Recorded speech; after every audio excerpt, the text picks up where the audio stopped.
Bible గ్రంథంలో ఒక మాట చదువుకొని మనం ముందుకెళదాం. మత్తయి సువార్త 10వ అధ్యాయము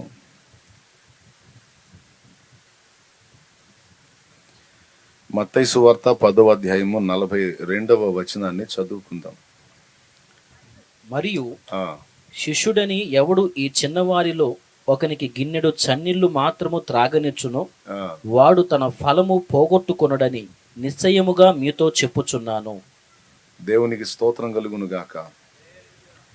మరియు శిష్యుడని ఎవడు ఈ చిన్నవారిలో ఒకనికి గిన్నెడు చన్నీళ్లు మాత్రము త్రాగనిచ్చునో వాడు తన ఫలము పోగొట్టుకొనడని నిశ్చయముగా మీతో చెప్పుచున్నాను. దేవుని నామాన్ని ప్రకటించడానికి దేవుని చేత ఏర్పరచబడిన వారు ఆయా ప్రాంతాలు సంచరించటం అనేది కద్దు. ఎందుకంటే అది యేసు ప్రభు ఇచ్చిన ఆజ్ఞల్లో ఒకటి.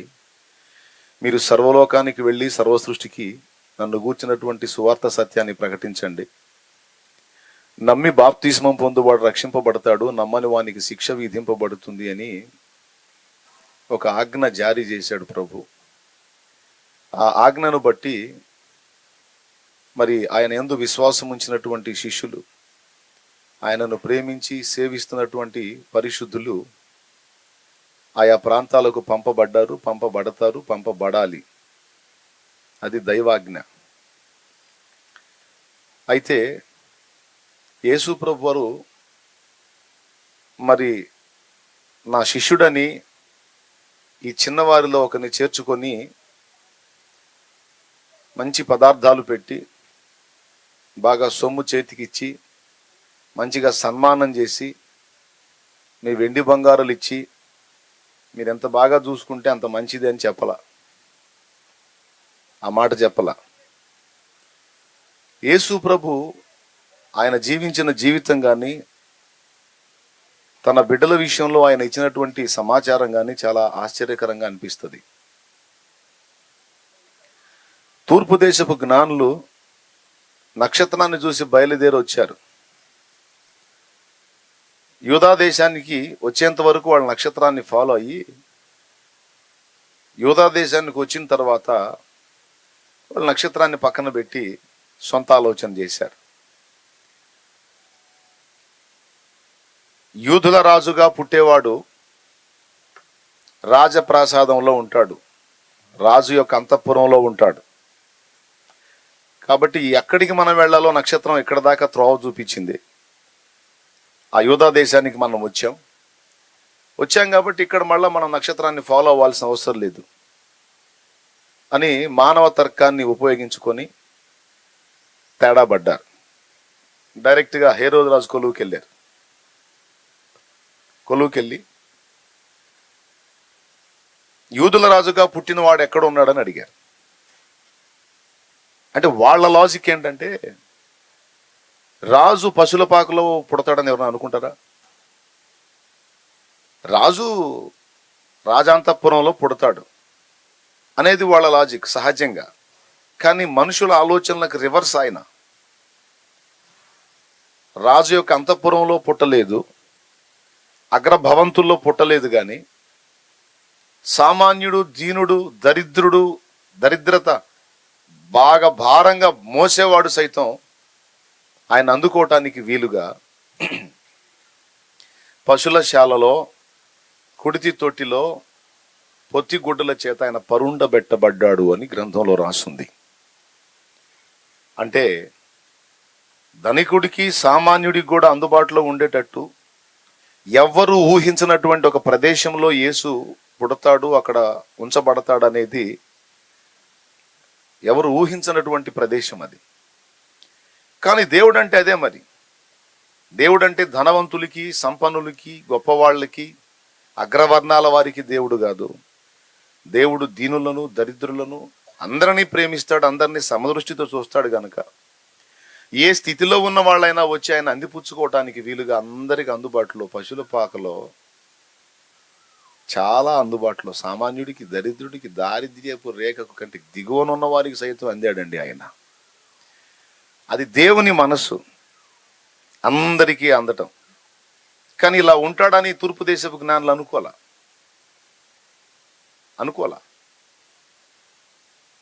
అనుకోక వాళ్ళు వెళ్ళి సమస్య తీసుకొచ్చారు. రామాలో అంగలార్పు వినబడెను, రాహేలు తన పిల్లల విషయమై ఓదార్పు పొందనొల్లకై ఉన్నది అని ప్రవచనం నెరవేరున్నట్లుగా వాళ్ళు వెళ్ళి హేరోదుని కదిలిస్తే వాడేమో 2 సంవత్సరాల్లో పిల్లలందరినీ హతం చేయించాడు. ఎందుకు? మనుష్య తర్కాన్ని బట్టి ఆలోచించుకొని వాళ్ళు వెళ్ళినందుకు. రాజు అంటే రాజుగా అంతఃపురంలో పుడతాడు కానీ పశువుల పాకులో పుడతాడా అని. కానీ ఈయన డిఫరెంట్. యేసు ప్రభు స్పెషల్ అదే. మనం అనుకునే వాటిని తారుమారు చేస్తూ ఉంటాడు, మన ఆలోచనలను తలక్రిందులు చేస్తూ ఉంటాడు. అందుతాళ్లే అని చెప్పని ఏముందిలే ఆయన అనుకోవడానిక లేదు. ఆకాశ మహాకాశాలు పట్టజాలని దేవుడు. అందుతాడేమో జేబులో పెట్టుకుందాం అనడానికి మళ్ళీ అందేవాడుగా. ఆయన స్థితి ఏంటంటే ఆకాశ మహాకాశాలు పట్టజాలని దేవుడు. సొలొమోన్ అన్నాడు, ఆకాశ మహాకాశాలు నిన్ను పట్టజాలు, నీ కోసం నేను కట్టిన ఈ మందిరం ఏ పాటిది, ఒక ధూపవేదిక తండ్రి అంతవరకే అన్నాడు. ఇది ఒక ధూపవేదిక నాయన, నువ్వు కూర్చోడానికి ఈ భూమే పట్టదు, ఆకాశ మహాకాశాలే నిన్ను ఆపలేవు, నేను కట్టిన ఈ మందిరం ఏ పాటిది అన్నాడు. అంటే ఆయన ఎలా ఉన్నాడు, ఎంత ఉన్నాడు, ఆయన పర్సనాలిటీ ఏంటంటే అది వర్ణించలేనిది, ఊహించలేనిది. అంత గొప్పవాడు. మళ్ళీ అంత గొప్పవాడై ఉండి కూడా సామాన్యుడికి, దీనుడికి, దరిద్రుడు కూడా అందుబాటులో ఉండేటట్టు ఆయన ఉంటాడని చాలా మంది అనుకోలేదు. కానీ ఆయన అలానే ఉన్నాడు. దేవునికి స్తోత్రం. మనం అనుకునే ఆలోచనలను తారుమారు చేస్తాడు యేసయ్య టోటల్గా. రెండవది ఇక్కడ గమనించారు కదా, రెండవది తన శిష్యుల్ని ఇంట చేర్చుకొని మీరు విలువైనవి ఇవ్వండి, బరీగా పెట్టండి, అట్లా చేయండి ఇట్లా చేయండి అనలా. దీనుడు, దరిద్రుడు, ఇంకా కింది స్థాయిలో వాడు కూడా చేయగలిగే ఒకే ఒక ఆతిథ్యాన్ని ఆయన చెప్పాడు. ఏమిటి ఆతిథ్యం అంటే గిన్నెడు చన్నీళ్ళు. ఈ చిన్నవారిని చేర్చుకొని, నా పేరిట వచ్చు ఈ చిన్నవారిని చేర్చుకొని గిన్నెడు చన్నీళ్ళు ఇచ్చిన వారు తమ ఫలము పోగొట్టు కొందరని మీతో నిశ్చయముగా చెప్పుచున్నాను. కొంతకాలం క్రితం దైవజనుడు ఈ ప్రాంతానికి వచ్చినప్పుడు ఒక ఫ్యామిలీ దైవజనుని ఆహ్వానించారు. గిన్నెడు చన్నీళ్ళు ఇచ్చి పంపించారో, లేకపోతే బిర్యానీ పెట్టారో, లేకపోతే ఏం ఫుడ్ పెట్టారో నాకైతే తెలియదు. కానీ ఒక కుటుంబం అయితే ఇక్కడ ఆయన స్వాగతించారు. అక్కడ దాకా వచ్చి నన్ను వెంబడించినటువంటి బిడ్డలు మరి ఇక్కడ దైవజనుడికి అవకాశం ఇచ్చి చేర్చుకున్నారు. నాటి షూనేము స్త్రీలాగా, షూనేము స్త్రీ ఎలీషాని చేర్చుకున్నట్టు దైవజనుడిని స్వాగతించారు. నేను అంటున్నాను, దేవుని పిల్లలను చేర్చుకొని గిన్నెడు చన్నీళ్లు మాత్రం ఇస్తే చాలు, ఖచ్చితంగా వారికి రావాల్సిన ఫలాన్ని నేను ఇస్తానని యేసు ప్రభు మాట్లాడాడు. దేవునికి స్తోత్రం కలుగును గాక. ఈ సందర్భాన్ని బట్టి నాకు ఆమె గుర్తు వస్తుంది. ఎవరామె అంటే షూనేము స్త్రీ. మీరు రాజుల 2వ గ్రంథం కానీ తీయగలిగితే అక్కడ ఆమె ప్రస్తావన ఉంది. ఆమెను గురించి దేవుడు ఒక ప్రత్యేకమైన మాట రాయించాడు. ఒకసారి చూడండి. రాజుల 2వ గ్రంథములో 4వ అధ్యాయము, 2 రాజుల గ్రంథము 4వ అధ్యాయము 8వ వచనం నుంచి చదువుతున్నాను, చిత్తగించండి ఇక జాగ్రత్తగా. ఒక దినమందు ఎలీషా షునేము పట్టణమునకు పోగా అచ్చట గనురాలైన యొక్క స్త్రీ భోజనమునకు రమ్మని అతని బలవంతము చేసెను గనుక అతడు ఆ మార్గమున వచ్చినప్పుడెల్లా ఆమె ఇంట భోజనము చేయుచూ వచ్చెను. కాగా ఆమె తన పెనిమిటిని చూచి, మన యొద్దకు వచ్చుచూ పోవుచున్నవాడు భక్తిగల దైవజనుడని నేను ఎరుగుదును. కావున మనము అతనికి గోడ మీద ఒక చిన్న గది కట్టించి అందులో అతని కొరకు మంచము, బల్ల, పీట, దీపస్తంభము నుంచుదము. అతడు మన యొద్దకు వచ్చినప్పుడెల్లా అందులో బస చేయవచ్చునని చెప్పాను. ఆ తరువాత అతడు అక్కడికి ఒకానొక దినమున వచ్చి ఆ గదిలో జొచ్చి అక్కడ పరుండెను. దేవునికి స్తోత్రం కలుగును గాక. ఇక్కడ మీరు గమనించినట్లయితే ఈమెను గురించి దేవుడు పలికించినటువంటి ఒక ప్రత్యేకమైన మాట ఏంటంటే ఘనురాలైన స్త్రీ అన్నాడు. బైబిలు ఒక వ్యక్తిని, స్త్రీని కానీ పురుషుని కానీ, ఒక సమూహాన్ని కానీ ఘనపరిచింది అంటే వాళ్ళ దగ్గర పాఠం ఉంటుంది మనం నేర్చుకోవటానికి. బైబిల్ గ్రంథంలో చాలా వరకు దైవ జనులను గూర్చిన పాఠాలు మనం నేర్చుకుంటాం. దేవుని భక్తులు పురుషులను గూర్చినటువంటి పాఠాలు కోకొల్లలుగా ఉన్నాయి, కానీ స్త్రీలను గూర్చిన పాఠాలు తక్కువగా ఉన్నాయి. ఎస్తేరు, రూతు, నయోమి, శారా, రాహేలు, లేయా, మొత్తం వీళ్ళందరినీ మనం వేళ్ల మీద లెక్క పెట్టవచ్చు. మరియా, అలాగే మగ్దలేన మరియా, అలా ఎంతమంది లేడీస్ ఉన్నారో వాళ్ళని మన వేళ్ల మీద లెక్క పెట్టవచ్చు. కానీ పురుషులు మాత్రం చాలా మంది ఉన్నారు పాఠాలు నేర్పడానికి, మనం నేర్చుకోవడానికి. కానీ పాత నిబంధనలో ఈమె గూర్చి స్పెషల్ వర్డ్ వాడాడు, ఘనురాలైన స్త్రీ అని. ఘనురాలు అంటే పరిశుద్ధాత్మ దేవుడు ఘనురాలు అని ప్రస్తావించడానికి, ఆ పదం అలానే రాయించడానికి, పరిశుద్ధాత్మ దేన్ని బట్టి ఒకరిని ఘనంగా ఎంచుతాడు? సౌండ్ను బట్టే. లోకం మెచ్చుకుంటుంది. బాగా డబ్బున్నోళ్ళని ఆయనకేమండి ఘనుడండి, ఓ అబ్బా ఆయనకి బోల్డ్ అని ఆస్తులు అంతస్తులని బాగా సౌండ్ ఉంటే లోకంలో మనుషులు ఘనులు అని ఎంచుతారు. మంచి పదవులు ఉంటే ఘనులు అని ఎంచుతారు. అలాగే ఇంకా రకరకాల కారణాలను బట్టి లోకం ఘనులుగా ఎంచుతారు. కానీ పరిశుద్ధాత్ముడు ఆమెని గురించి ఘనురాలైన స్త్రీ అని రాయించాడు. ఒక ఆమె ఉందంటే సరిపోయిద్ది, లేకపోతే ధనవంతురాలు ఒక ఆమె ఉందంటే సరిపోయిద్ది. కానీ అలా ఘనురాలైన స్త్రీ అని రాయించాడు. అంటే దేవుడు ఆమెను ఘనపరిచాడంటే మొత్తానికి ఏదో స్పెషల్ ఉంది ఆమె దగ్గర. ఏమిటి ఆ స్పెషల్ అంటే, నేను చాలామంది స్త్రీలను గురించి గ్రంథంలో ధ్యానించాను, కానీ ఏమో ఒక ప్రత్యేకమైన విధంగా కనపడింది నాకు. ఎంత వివేచన అంటే, ఎంత చురుకుదనం అంటే, మొంపుది కాదు ఈమె, ఆసోద్ది కాదు, భక్తిహీనరాలు కాదు, సగం సగం సగం సగం చేసేది కాదు. డెప్త్గా దేవుణ్ణి హత్తుకొని మంచి వివేచన శక్తి కలిగినటువంటి స్త్రీ ఈమె. దేవుని కొరకు నేను ఏ విధంగా వాడబడగలను, దేవుని కొరకు నేను ఏం చేయగలను అనే ఆతృత కలిగినటువంటి వ్యక్తి. దేవుడు ఆమెకి ఏం తక్కువ చేయలేదు, ఉన్నంతలో ఆమెకు సమృద్ధిని ఇచ్చాడు. ఆ సమృద్ధిని బట్టి ఆమె వర్ధిల్లుతా ఉంది. కానీ ఆమె హృదయంలో ఉన్న ఆరాటం ఏంటంటే, అందరూ ఒకసారి స్తోత్రం చెప్పండి.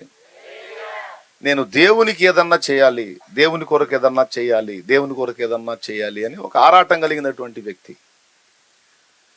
పాత నిబంధనలు ఇలాంటి వాళ్ళు మనకి అరుదుగా కనపడతారు. క్రొత్త నిబంధనలు అంటే ఇప్పుడు మనకు ఆజ్ఞ ఉంది, మరి దైవ సేవకుల్ని చేర్చుకోవాలి, మనం కూడా వాళ్ళకి ఆతిథ్యం ఇవ్వాలి, అండ్ సువార్త మనం కూడా ప్రకటించాలి, యేసుక్రీస్తుని గురించి మన సమాజానికి తెలియజేయాలి, ప్రభువుని ఎరగని అన్యజనులకు తెలియజేయాలి, అలాగే దైవ సేవలో మనం పరిచర్య చేయాలి, అలాగే మన వంతు పాత్ర మనం పోషించాలి, ప్రభు బలం అందించే దగ్గర నుంచి అన్ని పనుల్లో మనం పాలుభాగస్తులం కావాలని కొత్త నిబంధనలో దేవుని కొరకు పని చేయడానికి మనకు పిలుపు ఉంది.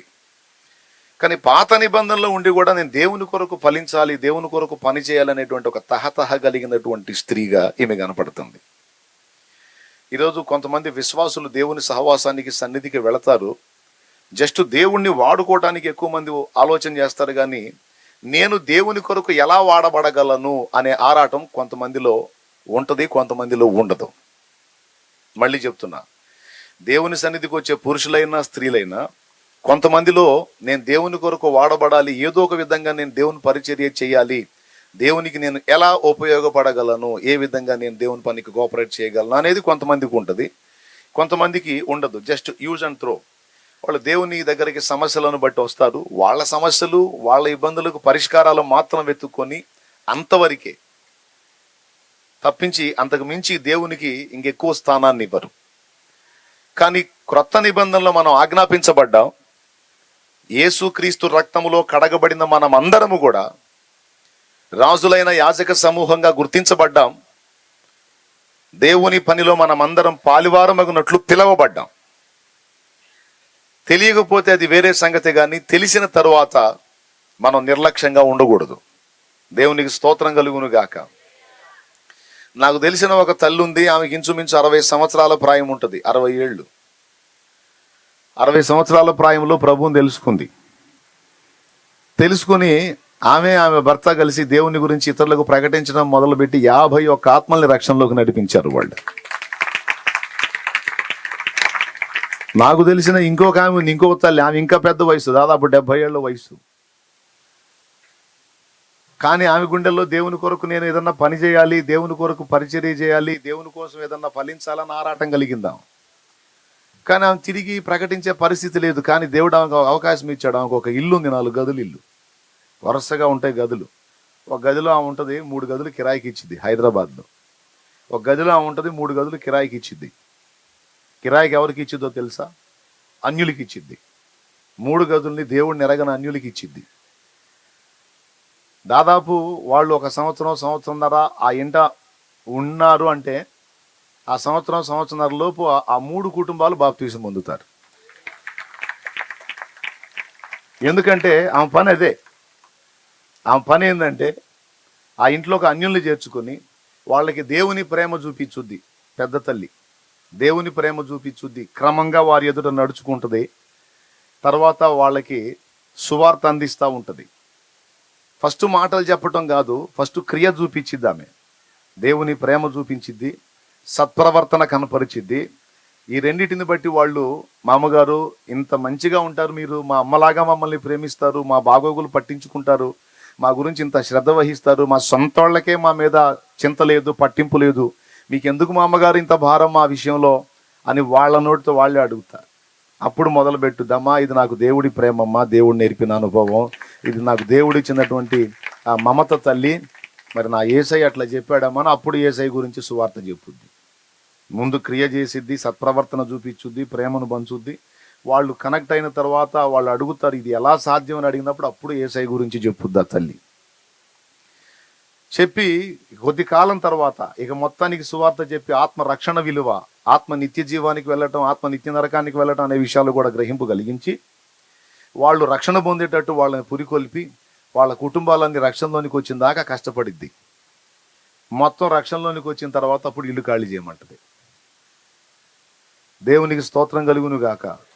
ఇదేంటి మామగారు ఇప్పుడు ఖాళీ చేయమంటున్నారు అంటే అప్పుడు ఆమె అసలు సంగతి చెప్పుద్దమ్మా, మీ ఆత్మలను రక్షించటమే నా గురి, రక్షించాను, నా బాధ్యత నెరవేరింది, మీకు ప్రభువును అప్పగించాను, ప్రభు మిమ్మల్ని హత్తుకున్నాడు, ఆయన ఏందో మీకు అర్థమయ్యాడు, రుచి తెలిసింది మీకు, ఇక మీరు అడవిలో ఉన్నా హాయిగా బతికేస్తారు.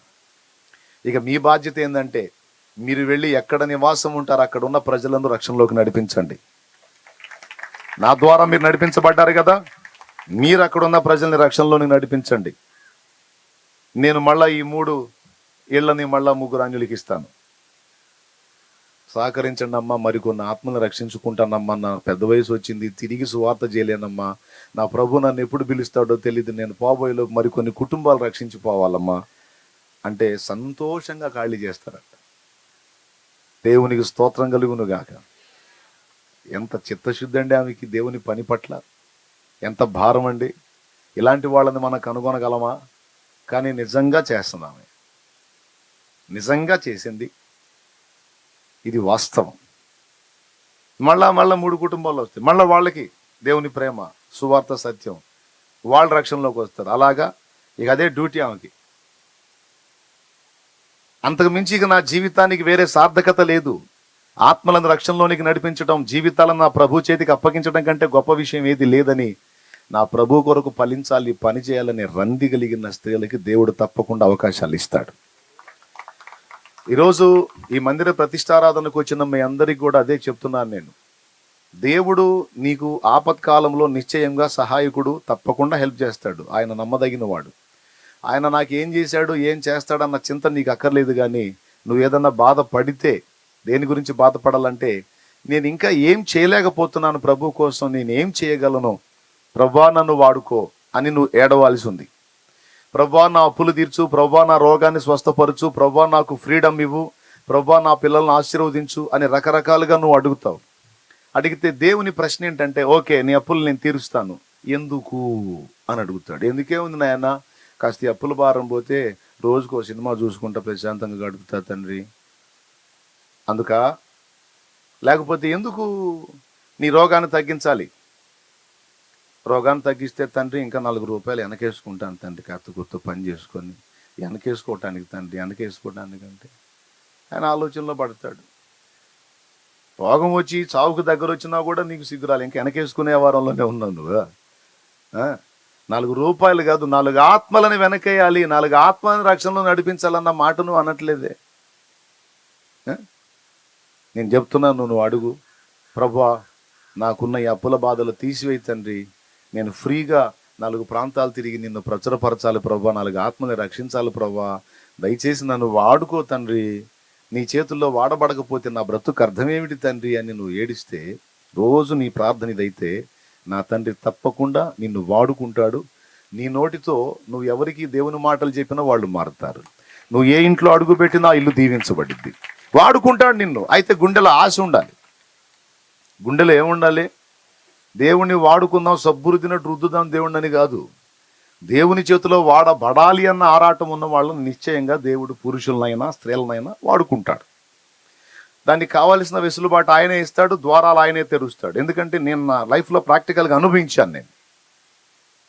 కానీ చాలా మందికి దేవుని ఎరిగిన వాళ్ళకు కూడా లోకాన్ని అనుభవించాలన్న ఆరాటం, లోకాన్ని అనుభవించాలి, లోకాన్ని ఎంజాయ్ చేయాలి, లోకంలో మునిగి తేలాలన్న ఆరాటం తప్ప దేవుని కొరకు ఫలించాలన్న ఆరాటం తక్కువ. ఇప్పుడు ఆనందం ఉన్నాడు, 2 చోట్ల చేస్తున్నాడు, ప్రార్థన చేశాడు, ఇంకో చోట ద్వారాలు తెరుగుతండి ఆయన అని. రేపల్లె పోనాడు, రేపల్లి వచ్చాడు, ఇక్కడ చిన్నగా ఒక పరిచర్య ప్రారంభమైంది. ఈరోజు చిన్నదిగా ప్రారంభమైంది, తప్పకుండా దాన్ని మహావృద్ధి నా దేవుడే కలిగిస్తాడు. హల్లెలూయా. ఎందుకంటే చిలకలూరిపేటలో ఇప్పుడు దేవుడు అనుగ్రహించినటువంటి ఆ పెద్ద పరిచర్య ఇంతకంటే కింది స్థాయి నుంచి స్టార్ట్ అయింది. మరి ఈరోజు అది విస్తారం అయిపోయింది. 6 అడుగుల వెడల్పు, నేను పండుకుంటే అడ్డం పండుకుంటే కరెక్ట్గా ఇటు తల అటు కాళ్ళు తగులుతాయి. 6 అడుగుల వెడల్పు, 11 అడుగుల పొడవు గది, 11 పొడవు 6 అడుగుల వెడల్పు గది, అందులో స్టార్ట్ అయింది పరిచర్య. ఇప్పుడు అది 7 ఎకరాల పైచిలుకు. ఎవరు ఊహిస్తారండి? ఎవరు అనుకుంటారు అలాంటి కార్యం దేవుడు చేస్తాడని? నేను ఆ పరిచర్య ఆరంభించినప్పుడు దారిని పోయే వాళ్ళంతా ఎగతాళి చేయటమే, బోయుడు ఒకడు గామిచ్చాడు ఎవడొకటి అని. వాళ్ళకేం తెలుసు? ఎగతాళి చేసిన వాళ్ళు ఎగతాళి చేస్తారు. కానీ దేవుడు తన కార్యాన్ని తను జరిగించాడు. ఆ నవ్వినోళ్ళు నవ్వుతానే ఉన్నారు. ఆ నోళ్ళు వెళ్ళబెట్టేటట్టు దేవుడు కార్యం చేశాడు. హల్లెలూయా. అలాగున ఈ చిన్న పని విస్తారంగా దేవుడు చేయగలడు. మీ కళ్ళతో మీరే చూస్తారు, ఇది పక్కా. ఆమేన్. అది జరిగి తీరిద్దంతే. హృదయంలో ఆరాటం ఉంది దైవజనుడికి, రాగలిగాడు ఇక్కడ దాకా. ఇంకా ఆరాటం కొనసాగిద్ది, ఇంకో చోట కూడా వెళ్తాడు. నన్ను వెంబడించే దైవజనులకు చెప్తాను, మన ఊపిరి పోయేలోపు కనీసం 10 ప్రాంతాలు ప్రభావితం చేయాలి. కనీసం 7 ప్రాంతాలు, 10 ప్రాంతాలు. నీ ఓపిక, నువ్వు ఎన్ని ప్రభావితం చేయగలవు అన్ని ప్రాంతాలని నువ్వు చుట్టుముట్టాలి, ప్రభావితం చేయాలి, క్రీస్తు కొరకు సంపాదించాలి.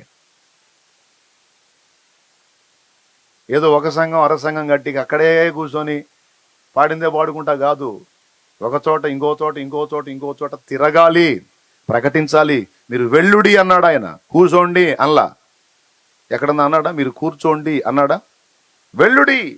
ఒకటి నన్ను వెంబడించండి, మీరు వెళ్ళుడి అన్నాడు. వెళ్తానే ఉండాలి. సేవకులు కూడా చెబుతున్నా, సేవకులు కూడా ఉన్నారు కాబట్టి కూర్చున్న దగ్గరే కూర్చోకూడదు, సతికిల పడి వెళ్తానే ఉండాలి, వెళ్తానే ఉండాలి. నాకెందుకు ఎడదాకా రావటం? దేవునికి స్తోత్రం. శుభ్రంగా నేను కూర్చొని లైవ్ ఇచ్చానంటే ఓ వేలాది మంది వచ్చి కూర్చుంటారు లైవ్లో. నేను శుభ్రంగా ఏసీ గదిలో కూర్చొని మంచిగా తినుకుంటా తాక్కుంటా మాట్లాడవచ్చు. ఇంత దూరం జర్నీ చేసి ఇక్కడికి వచ్చి బజార్లో సరిగా గాలి కూడా ఆడట్లేదు. ఇందాక బాగా గాలి ఆడింది, ఇప్పుడు గాలి ఆడట్లా. అయినా సరే ఎందుకు? వెళ్ళు అన్నాడు. నువ్వు వెళ్ళురా బాబు, నువ్వు వెళ్ళు, శత్రుగవిని నీ స్వాధీనం చేసుకోపో, నేను నీకు అందిస్తాపో అన్నాడు. కనుక నేను వెళ్తానే ఉంటాను, నా బిడ్డలు వెళ్తానే ఉంటారు.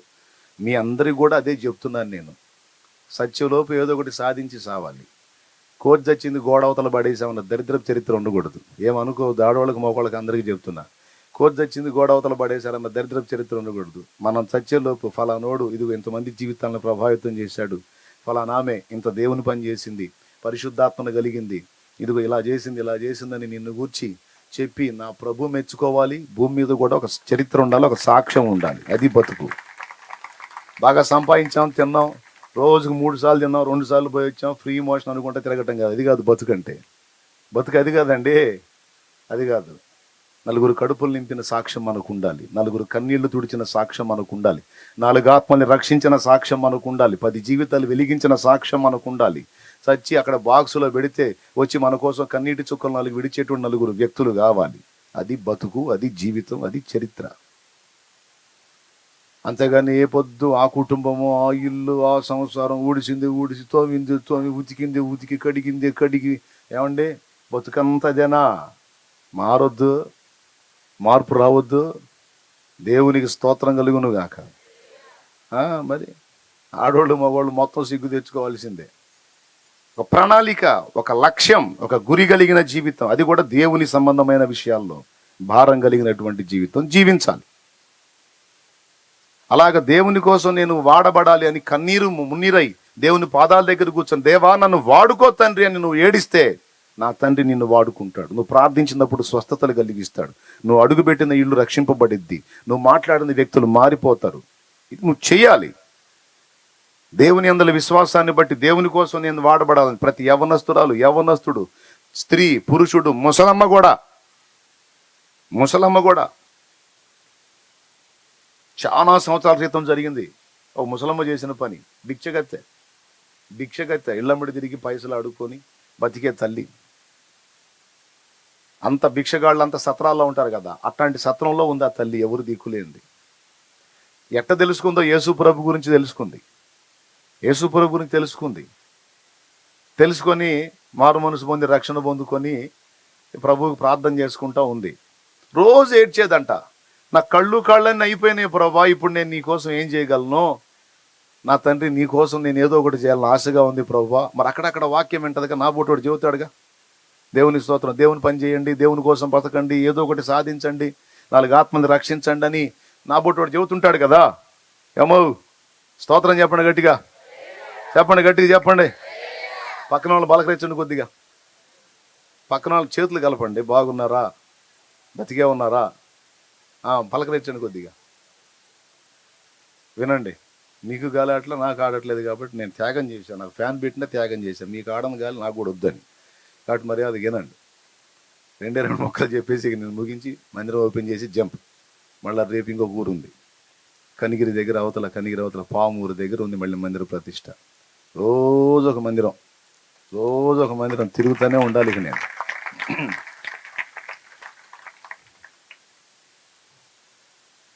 నా బోటోడు చెప్పినప్పుడు ఇందగా మనసులో పెట్టుకుంది, అవును కదా ప్రభా, నిజంగా నీ కోసం బతకపోతే నా బతుకు అర్థమే ఉందయ్యా అని రోజు ఏడుస్తా ప్రార్థన చేస్తూ ఉంటే దేవుడు ఒక ఆలోచన ఇచ్చాడు ఆ తల్లికి.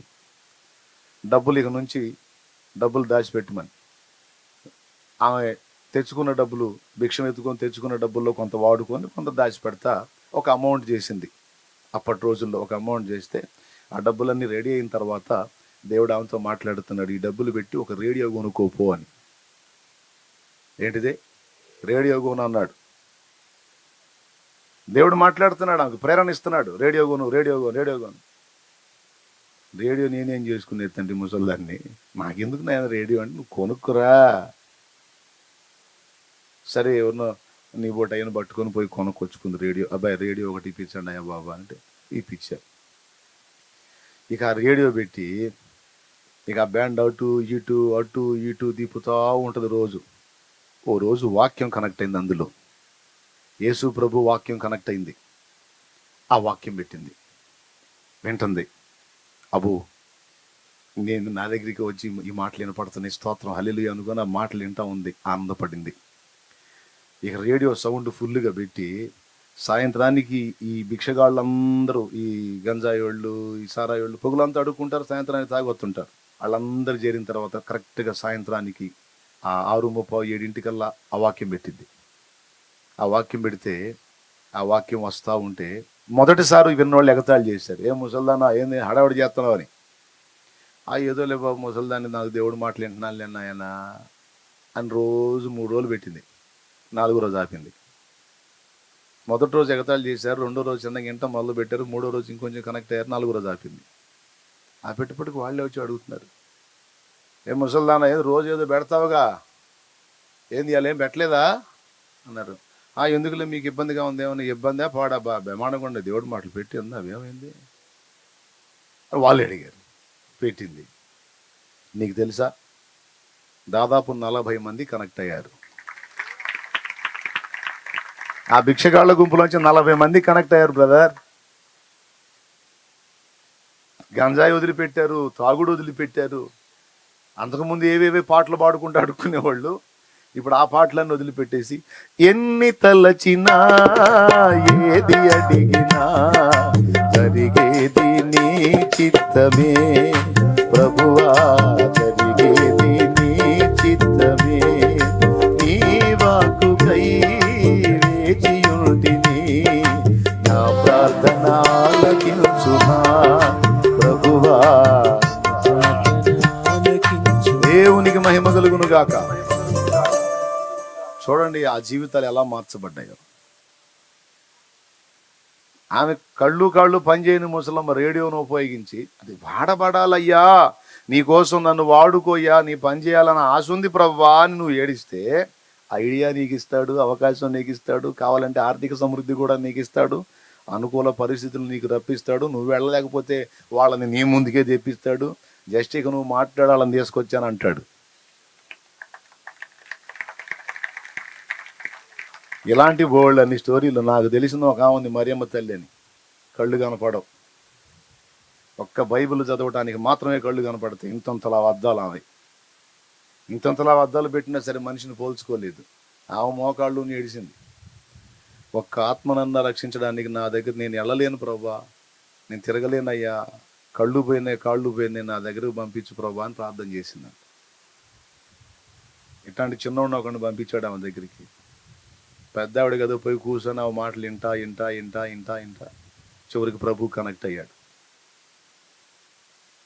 ముస్లిం సోదరుడు ఆ తమ్ముడు చివరికి దేవుణ్ణి కనెక్ట్ అయ్యాడు. మీకు తెలుసా, ఆ ఒకటికి సువార్త చెప్పి ఆ ఒకటిని రక్షణలోకి నడిపించింది. ఇప్పుడు ఆ ఒకడు సేవకుడే 2-3 సంఘాలు గట్టి నడిపిస్తూ ఉన్నాడు. రియల్, నిజంగా జరిగింది. ఇదంతా గుండెల్లో ఆశ ఉండి దేవుని కోసం ఫలించాలన్న ఆరాటం ఉండి ఆ విధమైన ప్రార్థన ఉంటే దేవుడు చేసే కార్యం. ఎంతమందికి అర్థమైంది? చూడు, ఆమె దగ్గరికే నడిపించాడు దేవుడు. హృదయంలో ఆశ ఉంది, దేవుడు నడిపించాడు. ఈరోజు మీరు రెగ్యులర్గా చేసుకునే ప్రార్థనలో ఒకటి మెన్షన్ చేయండి. అదేంటంటే, ప్రభువా నన్ను నీ కోసం వాడుకో, నన్ను నీ కొరకు వాడుకో ప్రభు. నువ్వు ఏ రీతిగా వాడతావో, ఏ విధంగా వాడతావో నాకు తెలియదు, దయచేసి నన్ను నీ కొరకు వాడుకో, నా బ్రతుకుని సార్థకం చేయి, లేకపోతే నా బ్రతుకు అర్థం లేదు ప్రభు అని నువ్వు కన్నీరు గార్చు. ఎంతమంది చేస్తారు ఈ ప్రార్థన? చేస్తామన్న వాళ్ళు చేతులు ఎత్తండి. నన్ను నీ కొరకు వాడుకో నా తండ్రి అని అడిగేవాళ్ళు ఎంతమందో చేతులు ఎత్తాలి. అడగనోళ్ళు చేయొత్తొద్దు. అడుగుతారా?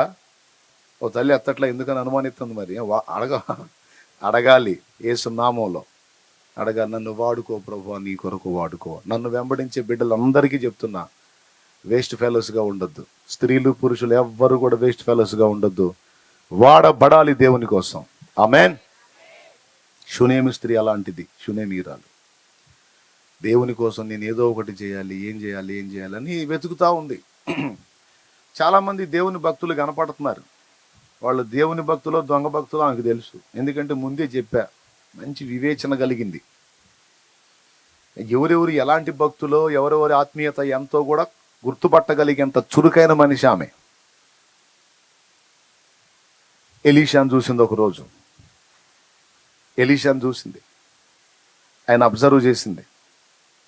ఎస్, దేవుని ప్రవక్త ఇతను, దేవుని ఆత్మ సంబంధితను, సత్ప్రవర్తన కలిగిన వాడితను అని ఆయన క్వాలిటీ అబ్జర్వ్ చేసి ఓ రోజు ఆయన్ని అడిగింది, దైవజనుడా, నువ్వు ఈ ప్రాంతానికి వస్తున్నావు, వచ్చినప్పుడు నువ్వు ఎక్కడెక్కడో తిరగటం, ఎక్కడెక్కడో ఉంటావు, నాకు ఇష్టంగా అనిపించట్లేదు. దయచేసి మా ఇంటికి రండి, మా ఇంట్లో ఆతిథ్యం పొందండి, మీకు చేయదగ్గ ఏర్పాటు మేము చేస్తాం, దయచేసి మా ఇంటిని దర్శించండి అని ఆయన్ని ఆహ్వానించింది. అప్పటి నుంచి ఆ దైవజనుడు ఆమె ఇంటిని దర్శిస్తున్నాడు. భక్తి గల దైవజనుడిని గుర్తుపట్టింది ఆమె. వివేచన కలిగినటువంటి స్త్రీ. నంబర్ 1, దేవుని కొరకు నేను ఏదో ఒకటి చేయాలన్న ఆరాటము కలిగిన స్త్రీ. నెంబర్ 2, వివేచన కలిగి భక్తులను గుర్తుపట్టగలిగినటువంటి స్త్రీ. నిజమైన ఆత్మీయత, నిజమైన భక్తి, నిజంగా ఆత్మల భారం, నిజంగా సేవా దృక్పథం, నిజంగా దేవునినే మహిమపరిచేటువంటి నైజం ఉన్న వ్యక్తులు అరుదుగా ఉంటారు. అలాంటి వాళ్ళని గుర్తుపట్టి మనం వెంబడించాలి. అలాగ వెంబడించింది, అలాగ గమనించింది. మొత్తం మీద ఆయన్ని కలుసుకొని ఆయనతో మాట్లాడి ఆయన ఆహ్వానించింది. అప్పుడు ఏం జరుగుతుందండి? బ్రతిమలాడింది. మళ్ళీ ఒట్టిగా కూడా కాదు, బలవంతము చేసినను ఉంది. బ్రతిమల అయ్యా అయ్యా అయ్యా అయ్యా అయ్యా రా అయ్యా అయ్యా. లేకపోతే నువ్వే అఫీషియల్గా పాస్టర్ గారు వస్తావా మా ఇంటికి, ఫుల్ సౌండ్ అండి, మేము నీకోసం అన్ని ఏర్పాట్లు చేస్తామంటే నిజంగా ఆత్మీయుడు పని చూసుకోమంటాడు. నిజంగా ఆత్మీయుడు తిండికో డబ్బుకో మరి దేనికో ఆరాటపడి పరిగెత్తడు. వాళ్ళ విధేయత, వాళ్ళ వినయం, వాళ్ళలో ఉన్న భక్తి, వాళ్ళలో ఉన్న ఆత్మీయత ఏందో ఫస్ట్ అబ్జర్వ్ చేస్తాడు. అక్కడ ఆయనకు కూడా ఆత్మీయ స్పర్శ అవతల వ్యక్తి దగ్గర కనపడితేనే అడుగేస్తాడు. కానీ లేకపోతే నీ సౌండ్ను బట్టో, లేకపోతే నువ్వు అగ్రకులమనో, లేకపోతే నువ్వు బాగా తిండి పెడతావనో వాటి కోసం ఆరాటపడ్డాడు నిజమైన సేవకుడు, నిజమైన దైవజనుడు. ఎలీషా అబ్జర్వ్ చేశాడేమని, ఎవరిలో ఏమి వచ్చినప్పుడల్లా ప్రాణం తీస్తుంది, ఏంది ఇంకోవాలని చెప్పి గమనించాడు. భక్తి కనపడింది ఆమె దగ్గర. చాలామంది ఎలీషాను చూస్తున్నారు, కానీ ఇవి మాత్రం ఆరాటపడుతుంది దైవజనుని ఎట్లనన్నా ఇంటికి తీసుకెళ్ళాలి. ఎట్లా అలాగని ఇప్పుడు కూటం అయిపోగానే నా వెంటబడారు, మా ఇంటికి రా నాకు బోల్డ్ అంత పని ఉంది, మీకు వందనాలు. హల్లెలూయా. ఆనంద్ ఇక్కడే ఉంటాడు, తిప్పండి, అవసరం అయితే బజార్ తిప్పండి, ప్రాబ్లం ఏం లేదు. దేవునికి స్తోత్రం కలుగునుగా. పెద్దగా చెప్పండి. ఎందుకంటే ఈ ప్రసంగం అయిపోయినాక మళ్ళీ ఈ డేంజర్ నాకు స్టార్ట్ అయింది. అందుకని నేను చెబుతున్నాను, నువ్వే చెప్పావుగా కాబట్టి నేను బతిలాడుతున్నా రా అన్నారు అనుకో, ఇక ఇల్లు తిరగాల్సి వచ్చింది నేను. అందుకని అర్థం చేసుకోండి, అది నా మీద ప్రయోగం చేయవాకండి. దేవునికి స్తోత్రం. మీ కొరకు పంపబడింది ఎలీషా. ఇతడు ఎక్కడున్నాడు? ఏడా ఉన్నాడా? ఇతడు.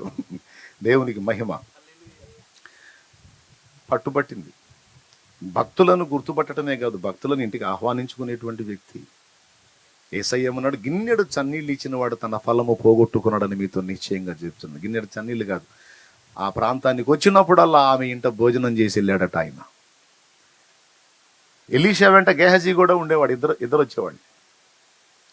అయితే ఆమె తన భర్తకు చెప్పింది, ఏమండే ఏమాయ్, మీరు గమనించారా మన ఇంటికి వస్తున్న దైవజనుడిని? మన ఇంటికి వచ్చుచూ పోవచ్చున్నవాడు భక్తి గల దైవజనుడని నేను ఎరుగుదును. ఆమె మాట్లాడుతుంది భర్తతో. అదేంది, ఇద్దరు కదా వస్తుంది, ఇద్దరు కదా, దైవజనుడైన ఎలీషా, శిష్యుడైన గేహజీ, ఇద్దరు కదా వస్తున్నప్పుడు మరి ఇద్దరు మన ఇంటికి వచ్చుచూ పోవచ్చున్న వ్యక్తులు భక్తి గల దైవజనులని నేను ఎరుగుదును కదా అనాలి. కానీ మన ఇంటికి వచ్చుచూ పోవచ్చున్నవాడు భక్తి గల దైవజనుడు అంటే నిజంగా దైవత్వం, నిజంగా ఆత్మీయత, నిజంగా భక్తి, నిజంగా స్ట్రైట్ ఫార్వర్డ్లో ఉంది ఒకడే అని గుర్తుపట్టింది. గెహజీ వ్యవహారం గమనించేసింది. ఎందుకంటే గెహజీలో భక్తుల క్వాలిటీ కనపడలా ఆమెకి. అందుకని మన ఇంటికి వచ్చుచూ పోవచ్చున్నవారు అనలా, వచ్చుచూ పోవచ్చున్నవాడు అని ఒకడిని స్పష్టంగా మాట్లాడింది. అంటే ఒకడు సరిగ్గా భక్తిపరుడు, ఆత్మీయుడు, నిజంగా క్రమం కలిగిన వాడు. ఇంకొకడు ఉన్నాడు, సూపులు కొంచెం తేడాగా ఉన్నాయి కాబట్టి ఆయన భక్తుల లిస్టులో నేను చేర్చలేను. దేవుని స్తోత్రం. ఒక్కొక్కడు సూపులు తేడాగా ఉంటాయి. ఏమండి, భార్య పక్కన ఉన్నా సరే ఎవరన్నా కొంచెం గ్లామర్గా కనపడితే చాలు పెడ తిరిగినట్టు చూస్తూ ఉంటాడు, అట్లా తిరిగిపోతున్నట్టు ఆ మనిషి పోయిన లెక్క చూస్తూ ఉంటాడు. పక్కన భార్య ఏంది అనుకుంటా చూస్తూ ఉంటాడు. పిచ్చి చూపులు చూస్తూ ఉంటాడు ఒక్కొక్కడు. ఈ ఆడవాళ్ళకి అర్థమైపోతుంటే ఈడేదో దేబ్రహ్మోహుడు ఎటు చూస్తున్నాడు ఏందని ఆడవాళ్ళు అనుకుంటారు కూడా. ఒక్కొక్కడికి అర్థం కాదు, చూస్తూ ఉంటాడు, అలాగే మింగేసిరేడు చూస్తూ ఉంటాడు. పక్కన ఎవరున్నారు ఏంది, వాళ్ళు నన్ను ఏమనుకుంటారు ఏంది, సిగ్గే ఉండదు, తగులుతారు ఇట్టంటి వాళ్ళు. మరి వీడి దగ్గర అట్లాంటి చూపు కనపడిందో ఏం పోవడం మొత్తానికి. ఎందుకంటే ఇద్దరు వస్తే ఒకడిని పసిగట్టింది, ఒకడిని తేడాన్ని గుర్తుపట్టి ఆ ఒకడి గురించి మాట్లాడుతుంది. మన ఇంటికి వచ్చి చూపోవచ్చున్నవాడు భక్తి గల దైవజనుడు. నెంబర్ 1, దేవుని కొరకు ఫలించాలన్న ఆశ కలిగింది. నెంబర్ 2, దైవజనులను గుర్తుపట్టేటువంటి శక్తి కలిగింది, వివేచన కలిగింది. నెంబర్ 3, భర్తతో మాట్లాడి ఏదో ఒక పూట అట్లా వచ్చి పోవటం కాదు, పర్మనెంట్గా మనం ఏదన్నా చేయగలమా అని భర్తను రిక్వెస్ట్ చేసి, ఇక ఎప్పుడొచ్చినా దైవజనుడు ఏ ఇల్లు వెతుక్కోకూడదు, నా ఇంటికే రావాలి, నా ఇంట్లోనే అంత ఆతిథ్యం తీసుకోవాలి, నా ఇంటనే బస చేయాలి, నా ఇంటనే రెస్ట్ తీసుకోవాలని. అప్పట్లో ఇల్లు ఎంత పెద్దగా ఉండేయంటే, ఇల్లు ఒక రకంగా ఉన్న కాంపౌండ్లు చాలా పెద్దగా ఉండేవి. ఆ కాంపౌండ్ వాళ్ళు ఎంతయా, గోడ ఎంతయా అంటే ఒక పెద్ద గది వేసుకోవచ్చు ఆ కాంపౌండ్ వాళ్ళ మీద. ఇప్పుడు మామూలుగా ప్రహరీ గోడలు ఉన్నాయి, 9 అంగుళాలు ఉంటాయి, జాన ఉంటాయి ఈ గోడలు. కానీ అక్కడ కాంపౌండ్ వాల్ ఎంత ఉందంటే ఒక గది బట్టి అంత పెద్ద వాల్ అది. అంటే అంతంత పెద్ద పెద్ద కాంపౌండ్ వాల్స్ ఉంటాయి, భద్రత కోసం కట్టుకునేవాళ్ళు. ఆ కాంపౌండ్ మీద ఒక గది వేద్దామండి, ఆయన ఇంట్లోకి రావడానికి ఇబ్బంది పడుతున్నాడు. ఆ కాంపౌండ్ మీద సపరేట్గా ఒక గది వేసామంటే ఇక ఆయనకు మనతో పని ఉండదు, మనకు ఆయనతో ఇబ్బంది ఉండదు. శుభ్రంగా అక్కడ ఉంటాడు. ఒక బల్ల, ఒక పీట, ఓ మంచం వేసామనుకో, ప్రశాంతంగా అంత పెడితే తిని అక్కడే కాస్త అడ్డం పడతాడు పాపం దైవజనుడు అని భర్తకు రిక్వెస్ట్ చేసి ఖర్చుకు సిద్ధపడుతుంది. ఇప్పుడు గది కట్టాలంటే ఖర్చు, లోపల ఏర్పాట్లు చేయాలంటే ఖర్చు, అయినా పర్వాలా దైవజనుని నిమిత్తం, దేవుని నిమిత్తం పర్వాలేదు. భర్త కూడా ఆమె మాటకు లోబడ్డాడు. అడ్డు చెప్పలా. ఎందుకు అడ్డు చెప్పలా? తన భార్య భక్తి కలిగింది, అడ్డదిడ్డమైన మనిషి కాదు, పద్ధతి కలిగింది గనుక ఈమె భక్తిని బట్టి ఆయన కూడా ప్రభావితం అయ్యాడు. ఆమె ఏది చెప్పినా సరే అడ్డు చెప్పడు, ఎందుకంటే అతనికంటే చురుగ్గా ఆలోచించగలిగింది. నీ భర్త గురించి నేను అడుగుతాను, నువ్వు చెప్పగలవా ఆ సమాధానం? నీలో ఆ చురుకుదనాన్ని నీ భర్త గుర్తించాడా? నువ్వు ఒట్టి సోద్దాని నోరు మూసుకో అనే పరిస్థితిలో నువ్వు ఉన్నావా? నీలో ఉన్న భక్తి, చురుకుదనం, ఆత్మీయత నీ హస్బెండ్ గుర్తుపడితే ఖచ్చితంగా నీకు విధేయత చూపుతాడు. నువ్వు ఏది చెబితే అది ఖచ్చితంగా చేద్దాం అమ్మాయి అంటాడు. అలాంటి మెట్టులోనికి స్త్రీలు రావాలి. ఇది స్త్రీల గురించి మాత్రమే సందేశం అనుకోవద్దు, పురుషులకు కూడా వర్తించేటువంటి సందేశం. భక్తులను గుర్తుపట్టడం పురుషులు కూడా చేయాలి. దేవుని కోసం నేను ఫలించాలన్న ఆరాటం పురుషులకి ఉండాలి. మూడవది, అవసరమైతే దేవుని పని నిమిత్తము, దైవ జనుల నిమిత్తము, దైవ సేవ నిమిత్తము అవసరమైతే రిస్క్ చేయటానికి పురుషుడు కూడా పూనుకోవాలి. నాలుగవది, పురుషుడు కూడా కుటుంబంలో భక్తిపరుడై ఉంటే కుటుంబం మొత్తం కూడా పరిమళిస్తుంది. శారా తన భర్తని యజమానుడా అని పిలిచింది. ఏమని పిలిచింది? ఇప్పుడు కొత్త ఫ్యాషన్ ఏంటో తెలుసా? ఒరేయ్, భార్య భర్తని రే అని పిలుస్తుంది. ఆ మధ్యకాలంలో ఒక అమ్మాయి ఫోన్లో మాట్లాడదు, ఎక్కడున్నావురా, ఎంతసేపు ఎదురు చూడాలరా, త్వరగా రారా అంటుంది. ఎవరని ఎంక్వైరీ చేస్తే వాళ్ళు ఆయన, వాడికి అట్ట పిలిపించుకోవటం ఇష్టం అంట. నాకేం తెలుసు? అరే అంటే ఫ్యాషన్ అంట. ఏమండీలు పోయినాయి, యజమానులు పోయినాయి, అన్నీ పోయినాయి. ఏమంటే పల్లెటూరులో పిలిపి ఇంకో టైప్లో ఉంటాయి. దోయ్ ఇదిగో నిన్నే అని పిలుపులు. మా అమ్మ మా నాన్న అంటే పిలుచుకుంటారు. మా అమ్మ అంటది, మా నాన్న ఎక్కడున్నా సరే అంటాడు. ఈ ఆ భాష ఏందిరా నాకు అనిపించింది. నాకు దేవునికి స్తోత్రం కలుగును కాక. నాకు చిన్నప్పటి నుంచి అదొక అలవాటు. వాళ్ళు ఈయన అంటది, ఆయన ఎక్కడున్నా ఏ మూలం సరే అంటాడు. ఇదేదో వెరైటీగా ఉంది అనుకున్నాడు నేను చిన్నప్పటి నుంచి అట్ట అనుకునే. ఇప్పుడు ఆ భాషలన్నీ పోయి అరే తురేలు వచ్చినాయి.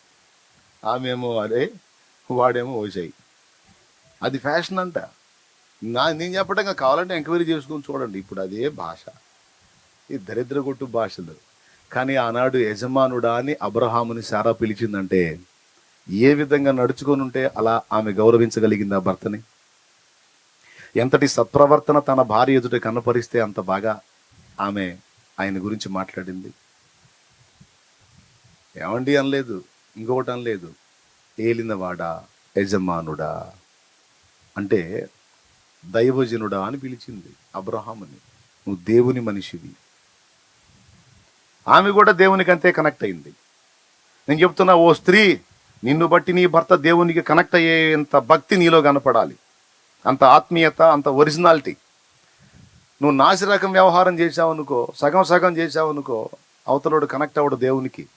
నువ్వు నాణ్యతగా నువ్వు దేవుని భక్తి చేసి నిజంగా దేవుని ప్రేమించి సరైనటువంటి భక్తిని నువ్వు కనపరచగలిగితే ఏనాటికైనా తప్పనిసరిగా నీ హస్బెండ్ దేవునికి కనెక్ట్ అవుతాడు, నీ సంతతి దేవునికి కనెక్ట్ అవుతారు. అవునట్లుగా నువ్వు ఆ మాదిరి చూపగలగాలి. పురుషుడు చూపగలగాలి, స్త్రీ చూపగలగాలి. ఆ నైతిక విలువలు కలిగి బతకాలి కుటుంబంలో. ఇంట గెలిచి రచ్చ గెలవాలన్నాడు కదా. నా ఫ్యామిలీ విషయంలో నేను అదే ఛాలెంజ్గా తీసుకున్నా. నేను క్రొత్తగా ప్రభువుని తెలుసుకున్నప్పుడు నా కుటుంబం విషయంలో నేను అదే ఛాలెంజ్గా తీసుకున్నానండి. నేను నా ఫ్యామిలీని ప్రభావితం చేయలేకపోతే సమాజాన్ని ప్రభావితం చేయలేను, ముందు నా ఫ్యామిలీని గెలవాలి నేనని నోటిని కంట్రోల్ చేసుకున్నా, చేతుల్ని కంట్రోల్ చేసుకున్నా, నా ప్రవర్తనని కంట్రోల్ చేసుకున్నా. నా వాళ్ళు నన్ను పరీక్ష చేయటం మొదలుపెట్టారు. వీడు నిజంగా మారాడా, అసలు వీడి క్యారెక్టర్ ఏంటని నన్ను అబ్జర్వ్ చేయటం మొదలుపెట్టారు. దేవుని కృపను బట్టి టపా టపా టపా టపా నాలో కలిగిన మార్పును చూసి మొత్తం బాప్తిస్మాలు పొందారు. దేవుడి కృప, భక్తితోనే వాళ్ళని గెలిచా. బెదిరించి గెలవలేదు, లేకపోతే కొట్టి తిట్టి గెలవలేదు. మోకాళ్ళుని ప్రార్థన చేయటం, సత్ప్రవర్తన కనపరచడం, అందరి విషయంలో బాధ్యతగా వ్యవహరించడం, మొత్తం మీద టోటల్ ఫ్యామిలీ మొత్తం దేవునికి కనెక్ట్ అయ్యారు. సాయంత్రానికి కూర్చొని కంజర కొనడానికి డబ్బు లేదని అప్పులు, స్టీల్ బేషన్ బోర్లేసి దాన్ని కొడతా నేను పాటలు పాడటం, మొత్తం కూర్చొని స్తోత్రాలు చెప్పటం. కుటుంబం అంతా డే అంతా వర్క్ చేయటం, సాయంత్రానికి స్టీల్ బేషన్ బోర్లు వేయటం, దరువు వేయటం, పాటలు పాడటం. ఇదే మా ఇంట్లో సందడి. పిల్లలతో సహా మొత్తం మోకాళ్ళుని ప్రార్థన. ఎట్లా ఉండేది అనుకున్నా? ఆ దెబ్బకి ఇక చుట్టుపక్కల వాళ్ళు వచ్చి మా ఇంట్లో కూర్చోవడం మొదలు పెట్టారు. వీళ్ళు పని బాగుందిరా, పొద్దంతా పని చేసుకుంటారు, సాయంత్రం కాగా నా స్టీల్ బేషన్ బోర్లు వేసుకుని దరువు వేసుకుంటే భలే పాటలు పాడుతున్నారు, యేసుప్రభు పాటలు పాడుతున్నారు, భలే ఆరాధిస్తున్నారని చిన్నగా ఒక్కొక్కళ్ళు వచ్చి కూర్చోవటం మొదలు పెట్టారు. తండ్రి సన్నిధి పరిచర్య అనేది అట్టా స్టార్ట్ అయింది. చివరికి మా ఇల్లు మేము ఖాళీ చేసి పక్కన ఒక పాక వేసుకోవాల్సి వచ్చింది, ఇంటిని చర్చి చేయాల్సి వచ్చింది. ఇల్లే చర్చి. మీరు కావాలంటే ఎంక్వైరీ చేయండి. శాంతినగర్లో ఇప్పుడున్న మందిరం ఒకప్పుడు మేము నివసించిన నివాసం. చివరికి అది వదిలిపెట్టి మేము పక్కకి వెళ్తే ఇప్పుడు ఆ ఇల్లు మందిరం అయిపోయి, ఆ మందిరం పట్టక రోడ్ల మీద ఇట్లానే టెంట్లేసి ఆరాధన చేసి అది బట్టక అక్కడంతా ఫుల్ అయిపోయి, చివరికి ఇప్పుడున్న మందిరం అక్కడ ఆ ల్యాండ్ కొని అక్కడ ఇప్పుడు క్రమక్రమంగా 7 ఎకరాలకు వెళ్ళింది అది. ఇదంతా ఫ్యామిలీలో దేవుణ్ణి నమ్ముకున్నటువంటి వాళ్ళు సరైన భక్తి కనపరచగలిగితే తప్పకుండా మిగిలిన వాళ్ళు కనెక్ట్ అవుతారు. ఫ్యామిలీని గెలవాలి నేననే టార్గెట్ పెట్టుకోవాలి. గెలవాలంటే ఒట్టి మాటలు చెప్తే కాదు, ప్రవర్తన కూడా కనపరచాలి, ప్రేమను కనపరచాలి, బాధ్యత నెరవేర్చాలి. ప్రవర్తన కనపరచగలిగితే తప్పకుండా ప్రజలు కనెక్ట్ అవుతుంది. ఫ్యామిలీ ముందు కనెక్ట్ అవుతుంది. మన ఇంటి గోడ మీద మనం గది కట్టించి ఇవన్నీ ఏర్పాటు చేద్దామంటే ఏం పిచ్చిగుందా? డబ్బులు ఎవడిస్తాడు? మీ తాతయ్య? గది కట్టమంటున్నావు ఏందో, అందులో మంచం బల్ల పీట ఏందది, వాళ్ళు రాలిపోతాయి అనలా తప్పకుండా కట్టిద్దామా, ఓకే అన్నాడు. ఎందుకు? నా భార్య జ్ఞానవంతురాలు, నా భార్య భక్తి కలిగింది, నా భార్య వివేచన కలిగింది. ఆమె ఏది చెప్పినా ఏది చేసినా లెక్క సరిగా ఉంటుంది, పద్ధతి గల మనిషి అని అతనికి తెలుసు. పిచ్చి పిచ్చి పనులు చేసేది కాదు, పిచ్చి పిచ్చి క్రియలు చేసేది కాదు, పిచ్చి మనిషి కాదు. నా కుటుంబానికి దీపం నా భార్య, ఉత్తమురాలు, భక్తి కలిగింది. ఆమె చెప్పింది నేను వినాలని లోబడ్డాడు ఆ భర్త. దేవునికి స్తోత్రం కలుగును గాక. ఫలితంగా ఇంటి గోడ మీద ప్రహరీ మీద చక్క గది కట్టిస్తే ఇక అప్పటి నుంచి దైవజనుడు వస్తా పోతా అక్కడ రెస్ట్ తీసుకోవటం మొదలుపెట్టాడు. ఇప్పుడు నా పేరిట వచ్చి వాడిని చేర్చుకుంటే గిన్నెడు చన్నీళ్లు చాలన్నాడు కదా. ఏకంగా గది కట్టి అందులో అన్ని ఏర్పాట్లు చేసి ఫుడ్ కూడా పెడుతుంది. నీకు ఇంకెంత ఫలం ఉంటుంది ఊహించండి. నీకు సామాన్యమైన ఫలమా? ఓ రోజు ఎలీషా ఆలోచించి, ఈ ప్రాంతంలో చాలా మంది ఉన్నా మన గురించి ఎవరు అంతగా పట్టించుకోలేదు. కానీ ఈమె నా వెంటబడి గోజాడి నన్ను ఇంటికి రప్పించి నా కోసం ఇంత రిస్క్ చేసి గోడ మీద గది కట్టించి నాకు కావాల్సిన ఏర్పాట్లన్నీ చేసి నా కోసం ఇంత రిస్క్ చేసింది. తన భర్త ఎంత ప్రాధేయపడిందో. ఇంత చేసింది అంటే బహుశా ఏదన్నా ఆశిస్తుందేమో, నా నుంచి ఏదన్నా ఆశిస్తుందేమో, ఏదన్నా ప్రతిఫలాకాంక్ష కలిగి ఉందేమో అని గెహజీ అన్నాడు. చిత్తం ఏలింది వాడా, చెప్పండి ఆమెను బిలు.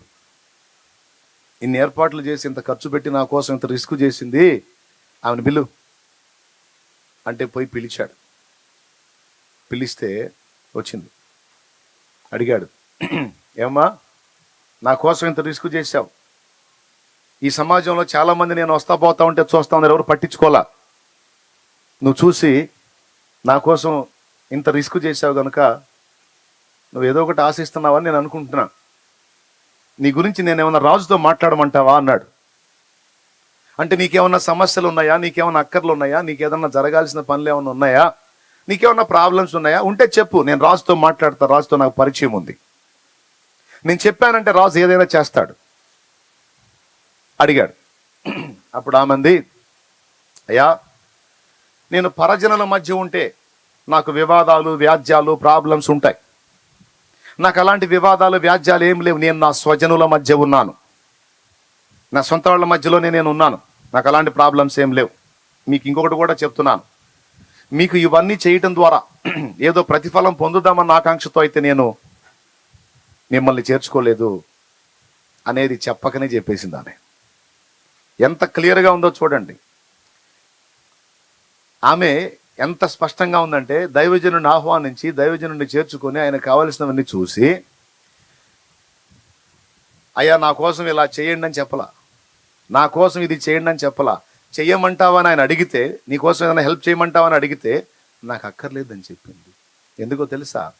ఫలానా అది చెయ్యయ్యా అని నేను కానీ అనే పని అయితే ఈ ఉద్దేశం కడుపులో పెట్టుకొని నాకు ఇంత భజన చేసిందనమాట అనుకుంటాడు కదా దైవజనుడు. అందుకే నేను చెప్పా, చురుకు మంపు మాలోకం కాదు, చురుకు వివేచన కలిగింది. నాకు అక్కర్లేదయ్యా, ఏం అక్కర్లేదయ్యా నిలబడింది. అట్లా వెంటనే గెహజీ లైన్లోకి వచ్చాడు. వెళ్ళినవాడ ఆమెకి పిల్లలు లేరు. ఎందుకు లేరు తెలుసా? వాళ్ళ భర్త ముసలివాడు. ఇట్లాంటి ఎంక్వైరీలు చేశాడు మనోడు. మరి ఎందుకు గుర్తుపట్టదు? గుర్తుపట్టింది. ఈ దొంగ చూపులు చూసే గుర్తుపట్టింది. అంటే ఏం చూపులు చూస్తున్నాడు? ఈమెమో గొడ్రాలుగా ఉంది. కారణం ఏమై ఉంటుందంటే భర్త వృద్ధుడై ఉన్నాడు అని ఇట్లాంటి లెక్కలు చూస్తున్నాడు. అరే దైవజనుడు ఏం చేస్తున్నాడు, దైవజనుడిని ఎలా ఫాలో అవుదాం, దైవజనుడు ఎలాంటి ఆత్మీయత కలిగి ఉన్నాడు, దేవునికి ఎలా ప్రార్థన చేసుకుంటున్నాడు, భక్తి సాధన ఎలా చేసుకుంటున్నాడు అని దైవజనుడికి వెళ్ళే దృష్టి కాదు. వాళ్ళ ఇంట్లో వ్యవహారం ఏంది, అసలు అక్కడ ఏం జరుగుతుంది, వీళ్ళింట్లో వ్యవహారం ఏంది, ఇట్లా ఇక్కడ ఏం జరుగుతుంది, అసలు ఈ మనిషి ఏంది, ఆయన ఏంది, ఆమె ఏంది, ఈ చూపు అంతా పక్క చూపే. అందుకే నయమాన్ వెంటబడి పరిగెత్తాడు, కుష్టు తెచ్చుకున్నాడు. గెహజీ తెలుసు కదా మీకు. ఇట్లాంటోడ నాకు ముందే గుర్తుపట్టింది అన్నాడు. ఈ మాట అనేసరికి, ఓ గొడ్రాలా, సరే సరే సరే. ఆయన పిల్లలు కావాలని అడగలేదు, అడగకపోయినా పర్వాలా. నేను అడిగితే చేసిందా నాకు ఇవన్నీ? నేను అడిగితే చేసిందా? నేను అడగకపోయినా చేసింది కనుక ఆమె అడిగిన దాకెందుకు? ఏవమ్మా అయ్యా వెళ్ళిందన్నమాట, రా నీకోసం నా ప్రభువుని వేడుకుంటాను, ఖచ్చితంగా నీకు సంతానం కలుగుతుంది పొమ్మన్నాడు. దేవునికి స్తోత్రం కలుగును గాక. నీకోసం నా ప్రభువుని వేడుకుంటాను, నీ గర్భఫలం కలుగుతుంది పొమ్మన్నాడు. నేను అడగలేదు కదా, అడగకపోయినా దైవజనుడు. అవునమ్మా నేను అడగకపోయినా నాకు గది కట్టించావుగా, కాబట్టి నువ్వు అడగకపోయినా సరే నీకోసం నీ కార్యం జరగాలని నేను దేవుని వేడుకుంటాను పొమ్మన్నాడు. ఖచ్చితంగా అక్షరాల జరిగింది అది.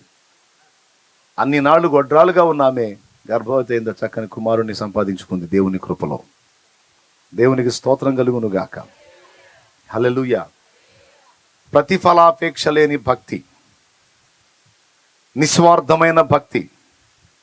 నేను దేవునికి చేయాలి, దైవజనులకు చేయాలి, దేవుని పనికి చేయాలి, అంతేగాని నేనేదో పొందుదామన్న ఆకాంక్షతో చేస్తే అది వ్యాపారం అయింది. చెప్పింది అర్థమైందా? ఎంతమందికి అర్థమైంది? దేవునికి భక్తి చేసినా, ఆరాధన చేసినా, మన చేతిలో ఏదన్నా ఇచ్చినా, నేను ఇస్తే మళ్ళా నాకు ఇస్తాడు అన్న ప్రతిఫలాపేక్షతో చేసినట్లయితే అది వ్యాపార దృక్పథం. గుప్పెడి గింజలు చల్లాను, బస్తా కోసుకొచ్చుకున్నాను అన్నట్టు. అయినా దేవుడు నువ్వు అలా ఆశించిన నిన్ను వ్యాపారస్తుడా వ్యాపారస్తుడిగా ఏం లెక్క ఇడు. కానీ మన హృదయం ఎంత స్వచ్ఛంగా ఉండాలి అంటే, దేవా నువ్వు నాకు ఇవ్వకపో, చెయ్యకపో, నేనైతే నీ కోసం చేయాలి, నీ కోసం బతకాలి అని ఆరాటపడి ఈ పనులన్నీ చేస్తున్నాను ప్రభువా. దేవునికి స్తోత్రం కలుగును గాక. హల్లెలూయా. నువ్వు నాకు ఇవ్వకపో, నువ్వు చేయకపో, నీ దగ్గర ఉన్న రూపాయి దేవుని కొరకు ఖర్చు పెట్టేటప్పుడు కూడా ఇదే దృక్పథం నీకు ఉండాలి. నేను 100 రూపాయలు పెడితే నాకు 1000 రూపాయలు ఇస్తాడు దేవుడు, నాకు ఇచ్చి నన్ను శోధించమన్నాడు, కానీ అప్పటి నుంచి శోధిస్తా కూర్చోవటం కాదు. నువ్వు ఇవ్వకపోయినా పర్వాలేదు ప్రభువా అన్నప్పుడు అది నిస్వార్థమైన భక్తి అయింది. ఇక అది వ్యాపారం కాదు. అలాంటి మనిషి ఖర్చు పెట్టి చేసింది కానీ తనను ప్రతిఫలంగా ఏమీ ఆశించలేదు. ఆయన అడిగినా కోరలేదు. ఆయనకి చాలా సంతోషం కలిగింది. ఓరి బాబా నేను ఇచ్చిన ఆఫర్ని ఎగబడి వాడుకుంటారు. ఈ పిచ్చిదేది నాకేం అక్కర్లేదు, నేను స్వజనుల మధ్య ఉన్నానన్నది అని ఆలోచించి ఆమె అడక్కపోయినా ఆమెకు అవసరమైనది ఏదో ఆమెకి దేవుడు అనుగ్రహించినట్లు ఆమె పక్షంగా వేడుకున్నాడు. ఇదంతా నేను మీకు ఎందుకు చెప్తున్నానంటే, దేవుని నామములో సువార్త ప్రకటించుకుంటూ సంచరించేటువంటి దేవుని పాత్రలను చూసి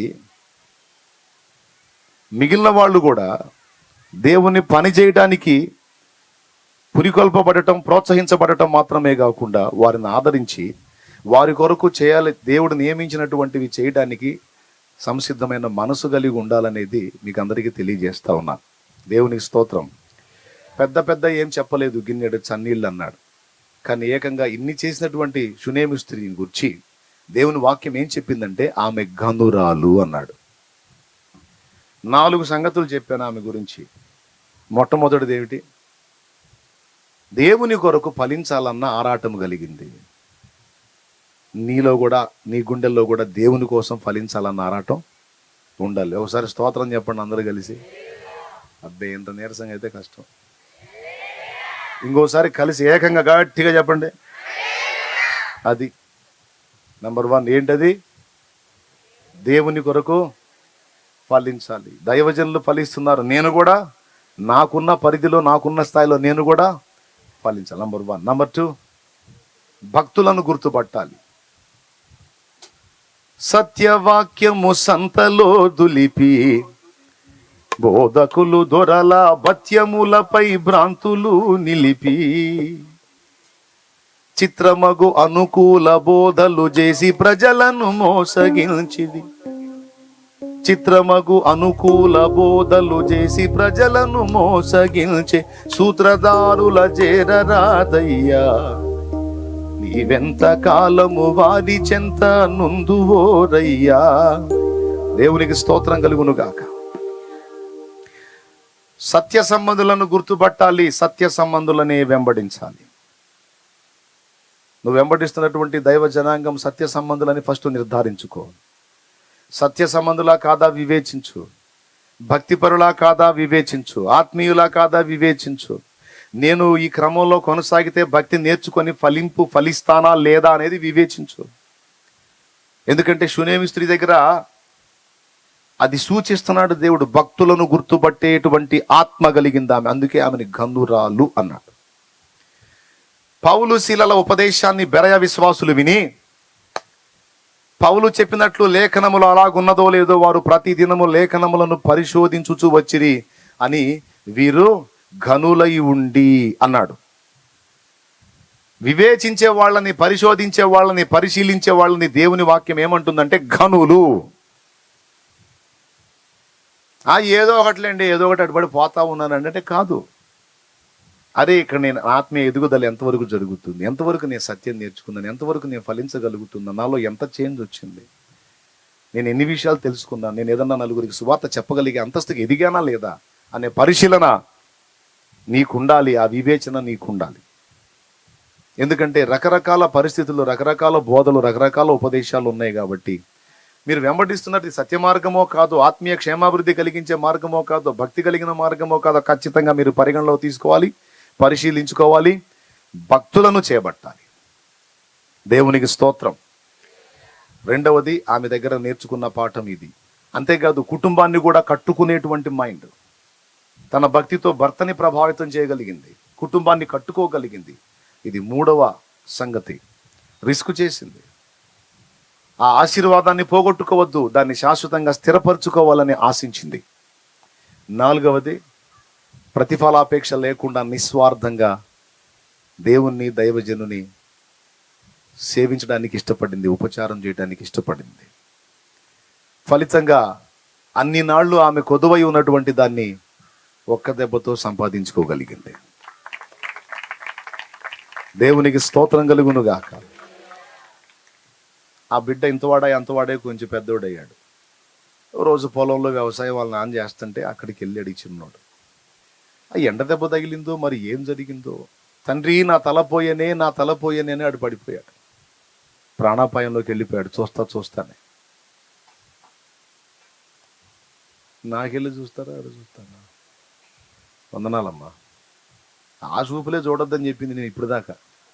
మీరు ఎటు చూడాలి అటే చూడాలి. వాళ్ళనేమో కూటమి అయిపోయినాక మళ్ళీ చూదురు కానీ ఏమని అడిగిపోతారు, ఏడే ఉంటారు కదా. దేవునికి స్తోత్రం. చెప్పండి, గట్టిగా చెప్పండి.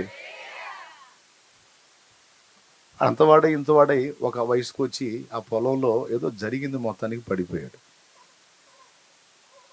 అరే వీడు పడిపోయాడు, వీడిని తీసుకెళ్ళి వాళ్ళ అమ్మకాప చెప్పండి అన్న. వాళ్ళ నాన్న పొలంలో పని చేపిస్తా అని తీసుకెళ్ళి ఇంటికాడ వాళ్ళ అమ్మకప్ప చెప్తే ఆమె చేతుల్లోనే ఆడు చనిపోయాడు. ఆ కన్ను మూసాడు పిల్లవాడు. అది కన్ను మూసేసరికి ఏం చేయాలి అర్థం కాల. అదే అదే అదే అదే నా బిడ్డ ఇట్లా అయిపోయాడని కంగారు పడిపోయింది. తల్లి కదా, కన్నబిడ్డ కదా, అంత జ్వరం వస్తేనే ఎంతో బాధ. ఎగ్దం తన దగ్గరే వాలిపోయాడు, కన్ను మూసాడు. ఆలోచించి వెంటనే పొలానికి కబురు పంపించి అయిపోయిందయ్యా, అంత అయిపోయింది, ఇంకా రమ్మని అయ్యా, అయిపోయింది అని గందరగోళం చేయలే. అసలు భర్తకు సమాచారం కూడా చెప్పలేదండి. అందుకే అతడు ఆమె యందు నమ్మిక ఉంచాడు. భర్తకు సమాచారం కూడా చెప్పలే. వీడిని తీసుకెళ్ళి ఎలీషా పడక మీద పడుకోబెట్టింది. చక్కగా ఆ దైవజనుడి గదిలోకి తీసుకెళ్ళి, ఆ గదిలో ఆయన మంచం ఉంది కదా, బండుకునే మంచం, ఆ మంచం మీద బండుకోబెట్టి దిగొచ్చి గాడిద తోలేవాడికి చెప్తుంది, రేబాయ్ గాడిద నెక్కుతున్నా, వేగంగా తోలు, దైవజనుడు ఎలీషా దగ్గరికి వెళ్ళాలి మనం, నేను ఆపమంటేనే నువ్వు ఆపాలి, పదా అంది. ఎవ్వరికి చెప్పలా. ఇట్లా జరిగింది, పిల్లవాడు దెబ్బతిన్నాడు అన్న సంగతి భర్తకి తెలియదు, ఆ పని వాళ్ళకి ఎవరికి తెలియదు. తోలు వేగంగా అని చెప్పి చక్క వెళ్ళిపోయింది. ఎలీషా దగ్గరికి వెళ్ళిపోయింది. అల్లంత దూరంలో ఉండగానే ఎలీషా గుర్తుపట్టి, ఆ షూనేమీరాలు వస్తుంది, ఆమెయు ఆమె భర్తయు ఆమె బిడ్డయు క్షేమంగా ఉన్నారా అని అడుగు అని గేహజీని పంపించాడు. మనోడు లైన్లో ఉంటాడుగా, ముందు ఉంటాడుగా, పంపిస్తే పోయి, ఏమమ్మా ఆగాగు, దైవజనుడు అడగమన్నాడు, బాగున్నావా, నీ కొడుకు బాగున్నాడా, నీ భర్త బాగున్నాడా అడిగాడు. ఆయన చూసి బావురు మనలా, ఇంకేం బాగయ్యా అంత అనలా. ఏం చెప్పింది తెలుసా గేహజీకి? అంత బాగానే ఉన్నామని చెప్పింది. ఇది ఒక పాయింటే, అంత బాగానే ఉన్నామని చెప్పింది. అంటే ఎవరికి చెప్పుకోవాలో సమస్య తెలుసు ఆమెకి, ఎవరి దగ్గర నోరు తెరవకూడదో తెలుసు. కొంతమంది అట్ట కాదు, దొరికిన వాళ్ళందరికీ చెబుతుంటారు ఇంట్లో వ్యవహారాలు దొరికిన వాళ్ళందరికీ చెబుతారు. ఏ కొంచెం ఖాళీ దొరికినా సరే టపి పనులు చేసి కూడా పక్కింటికి చొరబట్టు, మా అత్తెట్ట, మా ఆయన ఇట్ట, మా బావ ఇట్ట అని కొంతమంది ఆడవాళ్ళండి మొత్తం ఇంట్లో సంగతులన్నీ ఏకరువు పెడతారు. పనికి మాలిన మాటలు పనికి మాలిన వాళ్ళతో చెప్పకూడదు.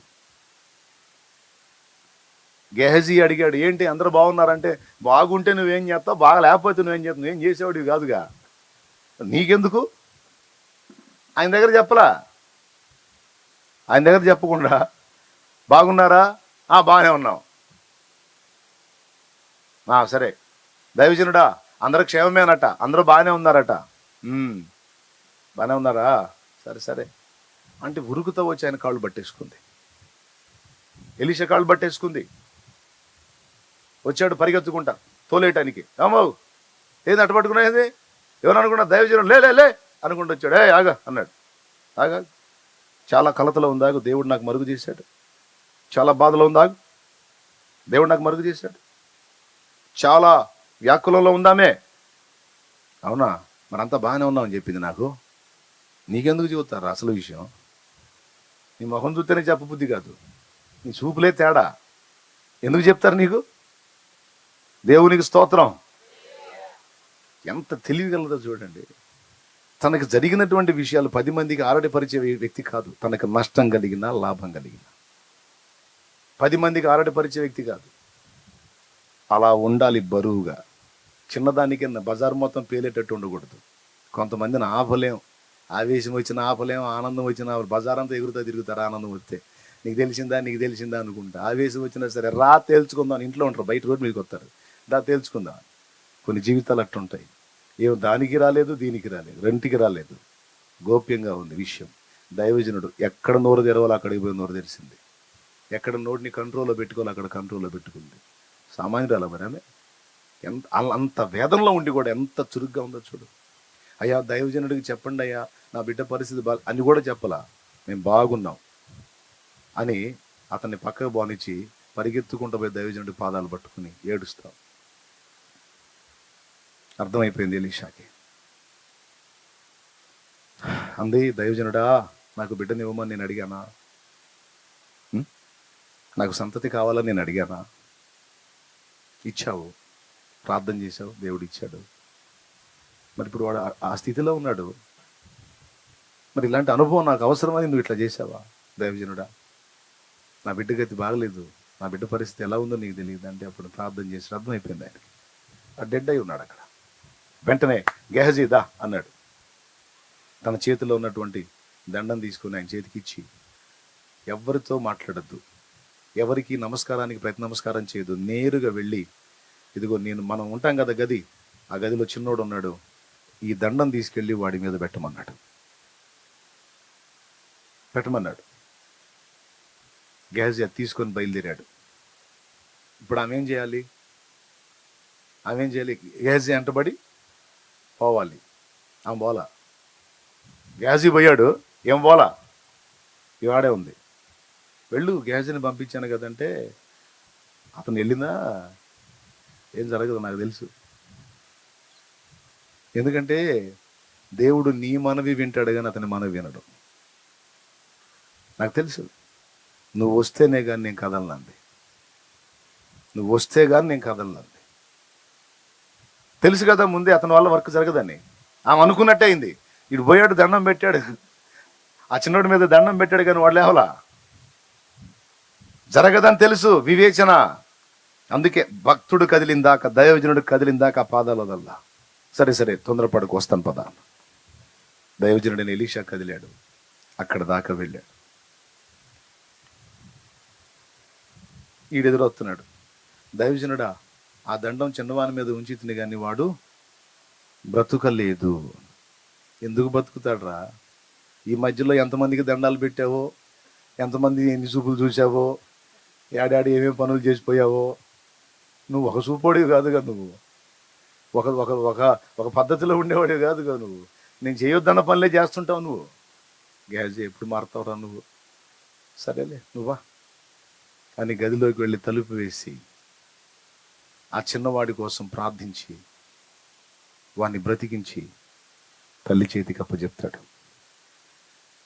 చివరికి బిడ్డని పొందటం, వాడు దెబ్బతింటే తిరిగి వాడిని బ్రతికించుకోవటంలో నాకు బాగా ఆశ్చర్యం కలిగించిన విషయం ఏంటంటే భర్తకు కూడా చెప్పలేదండి.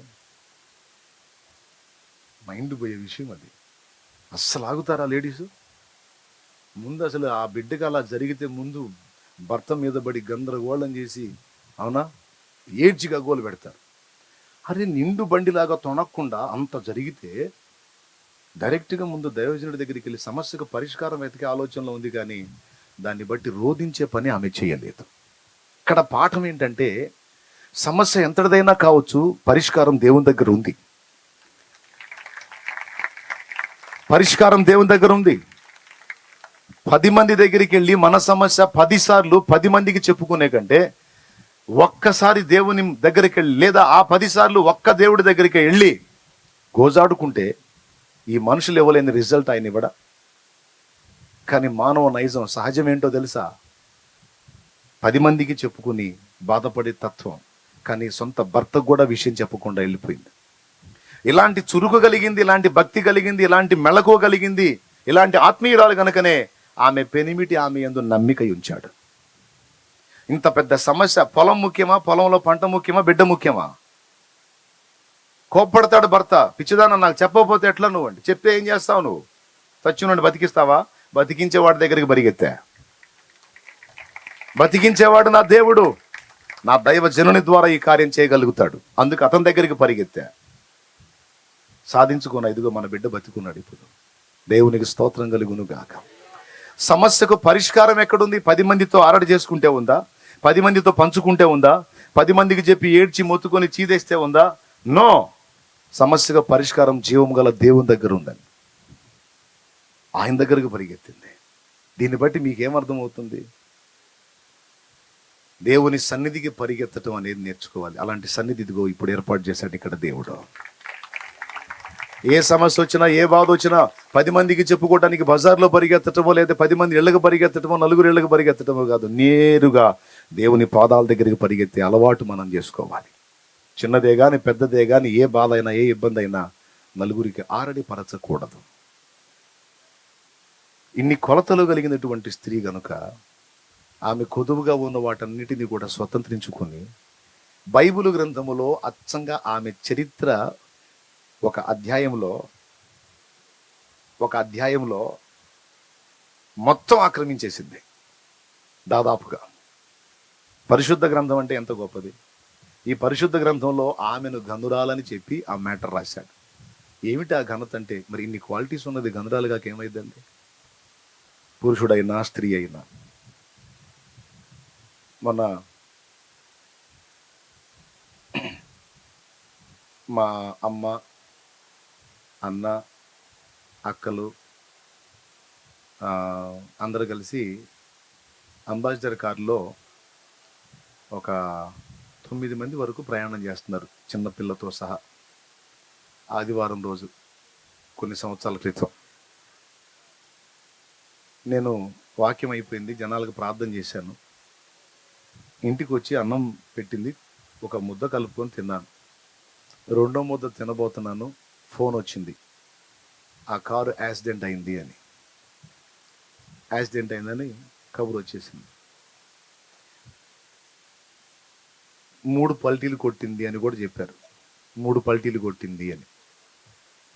మరి 3 పల్టీలు కొట్టింది అంటే కారు నిండా వీళ్ళు అచ్చంగా నా కుటుంబ సభ్యులే ఉన్నారు. ఖచ్చితంగా కొన్ని శాల్తీలైనా డ్యామేజ్ అవుతాయి, ఖచ్చితంగా డ్యామేజ్ అవుతాయి, డౌట్ లేదు అందులో. మరి 9 మంది ఉన్నప్పుడు, పసిపిల్లలు కూడా ఉన్నప్పుడు అవుతుంది కదా. 3 పల్టీలు కొట్టిపోయి కారు తలక్రిందులుగా గాన్లు పైకి, ఆ టాపు కిందికి కాలువలో పడి ఉంది. కాలువలో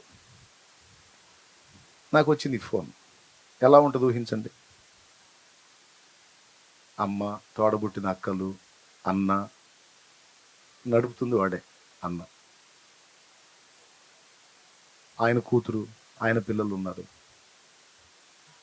నాకు ఏం అర్థం కాల. బాడీ అంతా షివరింగ్ వచ్చేసింది, టెన్షన్ వచ్చేసింది. అంటే ఇక ఏ దుర్వార్త, ఇక ఏం వినబడతాయో ఇంక అర్థమైపోయింది నాకు. ఏంటి ఇప్పుడు ఏం చేయాలి, ఏం చేయగలను? నేను రెప్పపాట్లు అక్కడ ప్రత్యక్షమే వాళ్ళని సేవ్ చేయగలనా? చెయ్యలేను. కానీ నా మనవి విని ఏ స్థితిలో ఉన్న వాళ్ళని కూడా బ్రతికించగల సమర్థుడు నా దేవుడున్నాడు. కాబట్టి నేను ఇప్పుడు ఒకటి చేస్తానని వెంటనే నేను కూర్చున్న దగ్గర నుంచి దిగి మోకాళ్ళేసి దేవుని వైపు చూసి ప్రార్థించడం మొదలు పెట్టాను. మృత శరీరములను కూడా సజీవంగా లేపగల సమర్థుడవు నువ్వు. దయచేసి అందులో ఉన్న ఎవ్వరికి ఏ హాని కలగకుండా దయచేసి కాపాడు ప్రభువా అని మోకాళ్ళలోని ప్రార్థన చేశాను. నేనైతే నిన్ను అడుగుతున్నా, ఇక నీ దయా, నీ చిత్తం. ఇక నువ్వు ఎంతమందిని బతికిస్తావో, ఎంతమందిని తీసుకుంటావో నీ చిత్తం. ఆపడానికి నేను ఎవరిని? కానీ నిన్నైతే అడుగుతున్నాను నేను, నీ కృప, నీ కనికరం అని ప్రార్థన చేశా. ప్రార్థనలోనే ఉన్నా, ప్రార్థన చేస్తున్నా.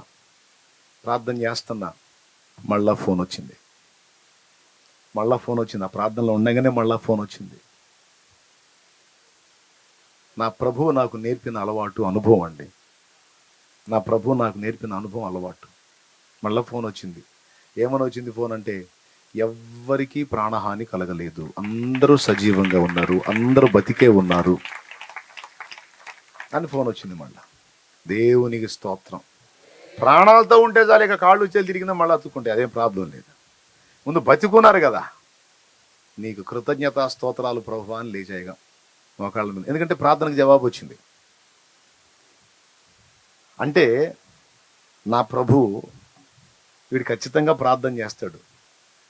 నేను ముందేళ్ళని సేవ్ చేయాలనుకున్నాడో ఏమో, అది 3 పల్టీలు వేసి పోయి ఇంకో చోట ఎక్కడో పడకుండా నేరుగా పొలాల్లో పంట కాలువలు ఉంటాయే, ఆ కాలువలో పడేటట్టు దాన్ని నడిపించాడు.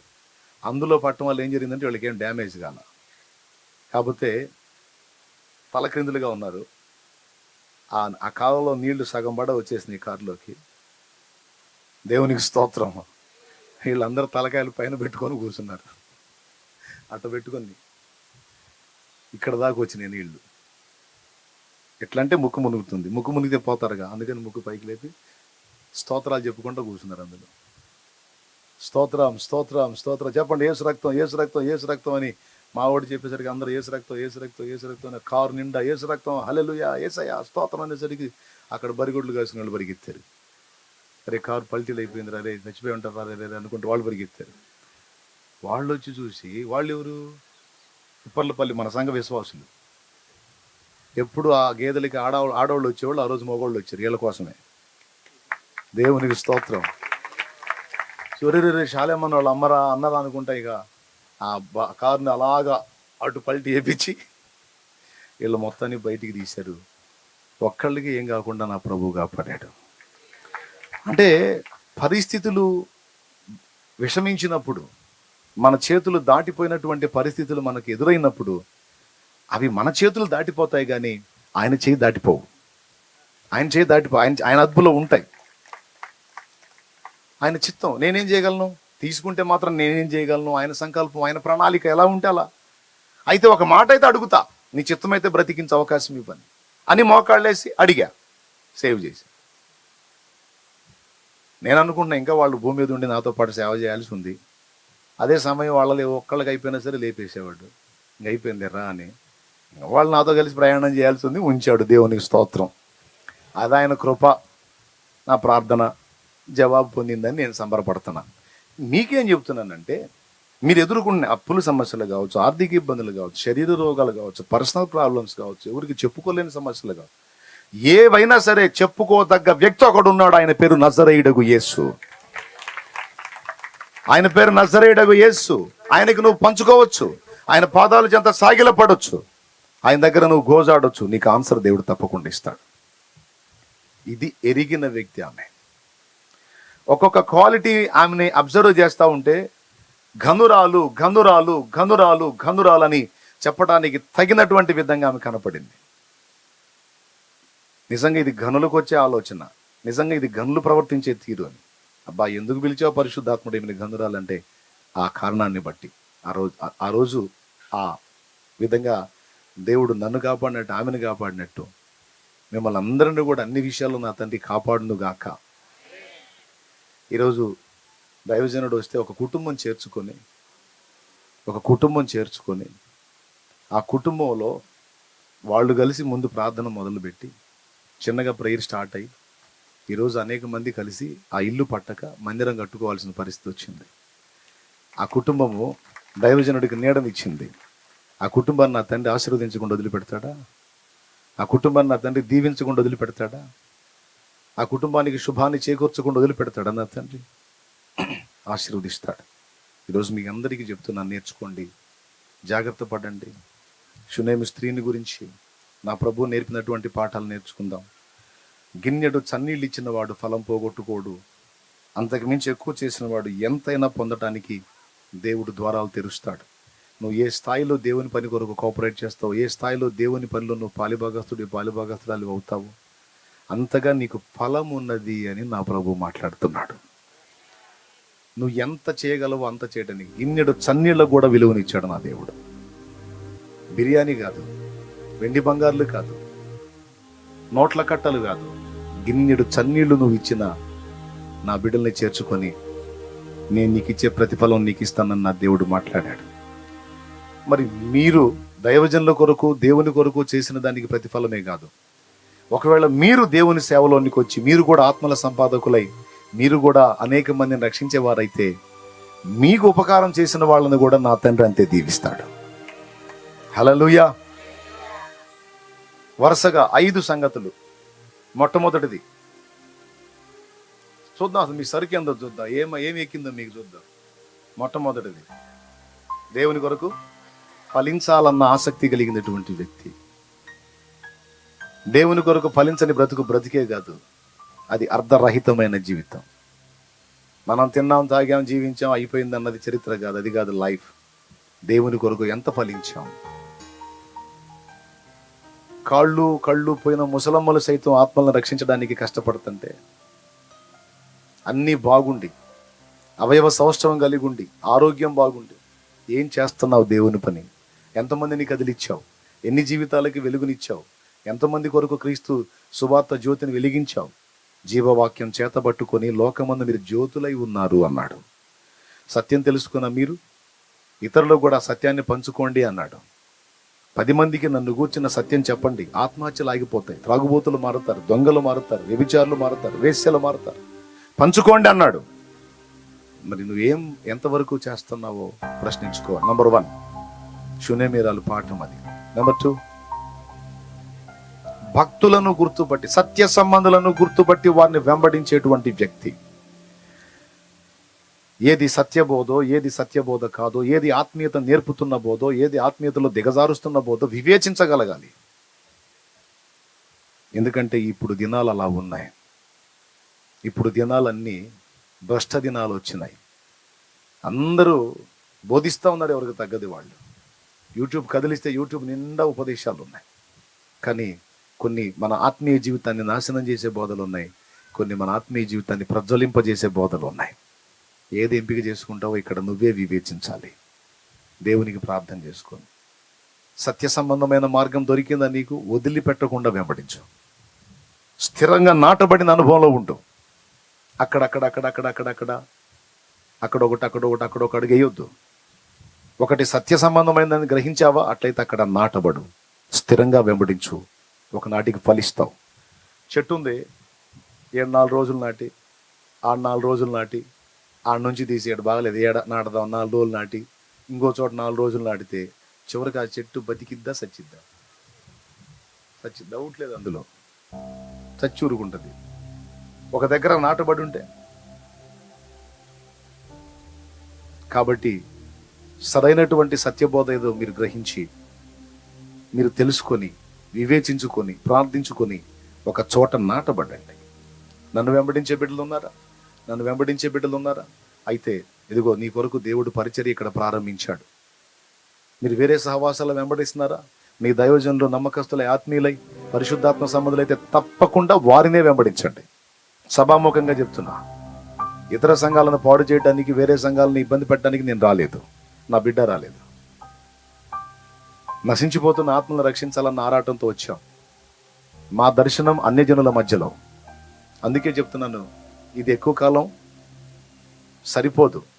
ఊరక పని మొదలు పెట్టాం. ఈరోజు నీ ప్రాంతంలో, నువ్వున్న ఊరు, నువ్వున్న గ్రామం, నువ్వున్న పట్టణం, నువ్వున్న ప్రదేశం ఏదో వేరే ప్రాంతం అయి ఉండొచ్చు. శాలేమన్నా వస్తున్నాడని వచ్చి ఉండొచ్చు. నువ్వు అలా ఇలాంటి ఈ బిడ్డ చేసిన సాహసం నువ్వు ఎందుకు చేయకూడదు? శూన్యమి స్త్రీ అవకాశం ఇచ్చినట్టు నీకున్న పరిధిలో నువ్వు ఎందుకు అవకాశం ఇవ్వకూడదు? రండి, మేము అవకాశం ఇస్తాం, మా దగ్గర అన్యజనులు ఉన్నారు, రక్షణలోకి నడిపించాలి, రండి, ఇక్కడ ప్రార్థన పెట్టండి, మేము రిస్క్ చేస్తామన్నారు, రండి అని మీరు ఆహ్వానించండి. దైవజనులు సిద్ధంగా ఉన్నారు. రిస్క్ చేశారు, ఆమె కూడా రిస్క్ చేసింది. 3, దేవుని కొరకు, దేవుని పని కొరకు రిస్క్ చేయాలి.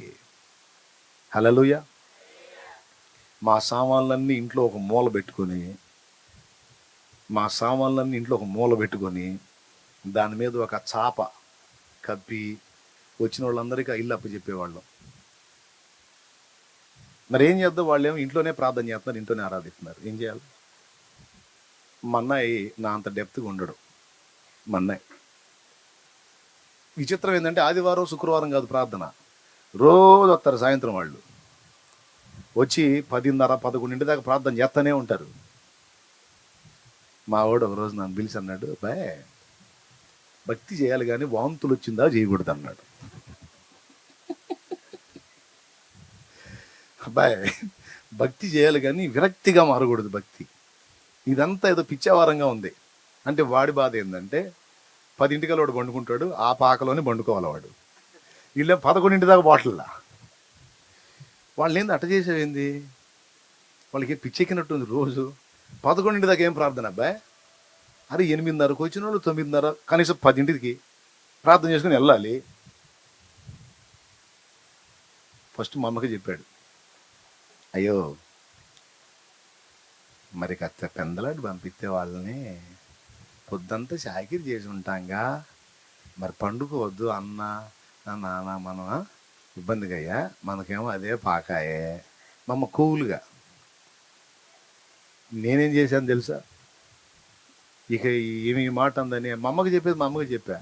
వీడు ఆమె చెవి తినడని వాడు చెప్పాడు, మా వాడు చెప్పాడు. భక్తి వాంతులు అయ్యేటట్టు చేయకూడదు, విరక్తి పుట్టికూడదు అంటే, సరే ఇట్లా అన్నారు కదా, నేను వాళ్ళకి చెప్పా, ఇక రేపటి నుంచి మీరు రావద్దు. ఏది ఆ ప్రార్థనా పరులకి చెప్పా, రోజు వచ్చే ఆ సమాజంలో ఉన్న ప్రజలకి చెప్పా, ఇక రేపటి నుంచి మీరు రావద్దు. వీళ్ళు ఇట్లా బాధపడుతున్నారని చెప్పి వాళ్ళు ఫీల్ అవుతారుగా. వాళ్ళకి అప్పటికే వెలిగింది బలుపు.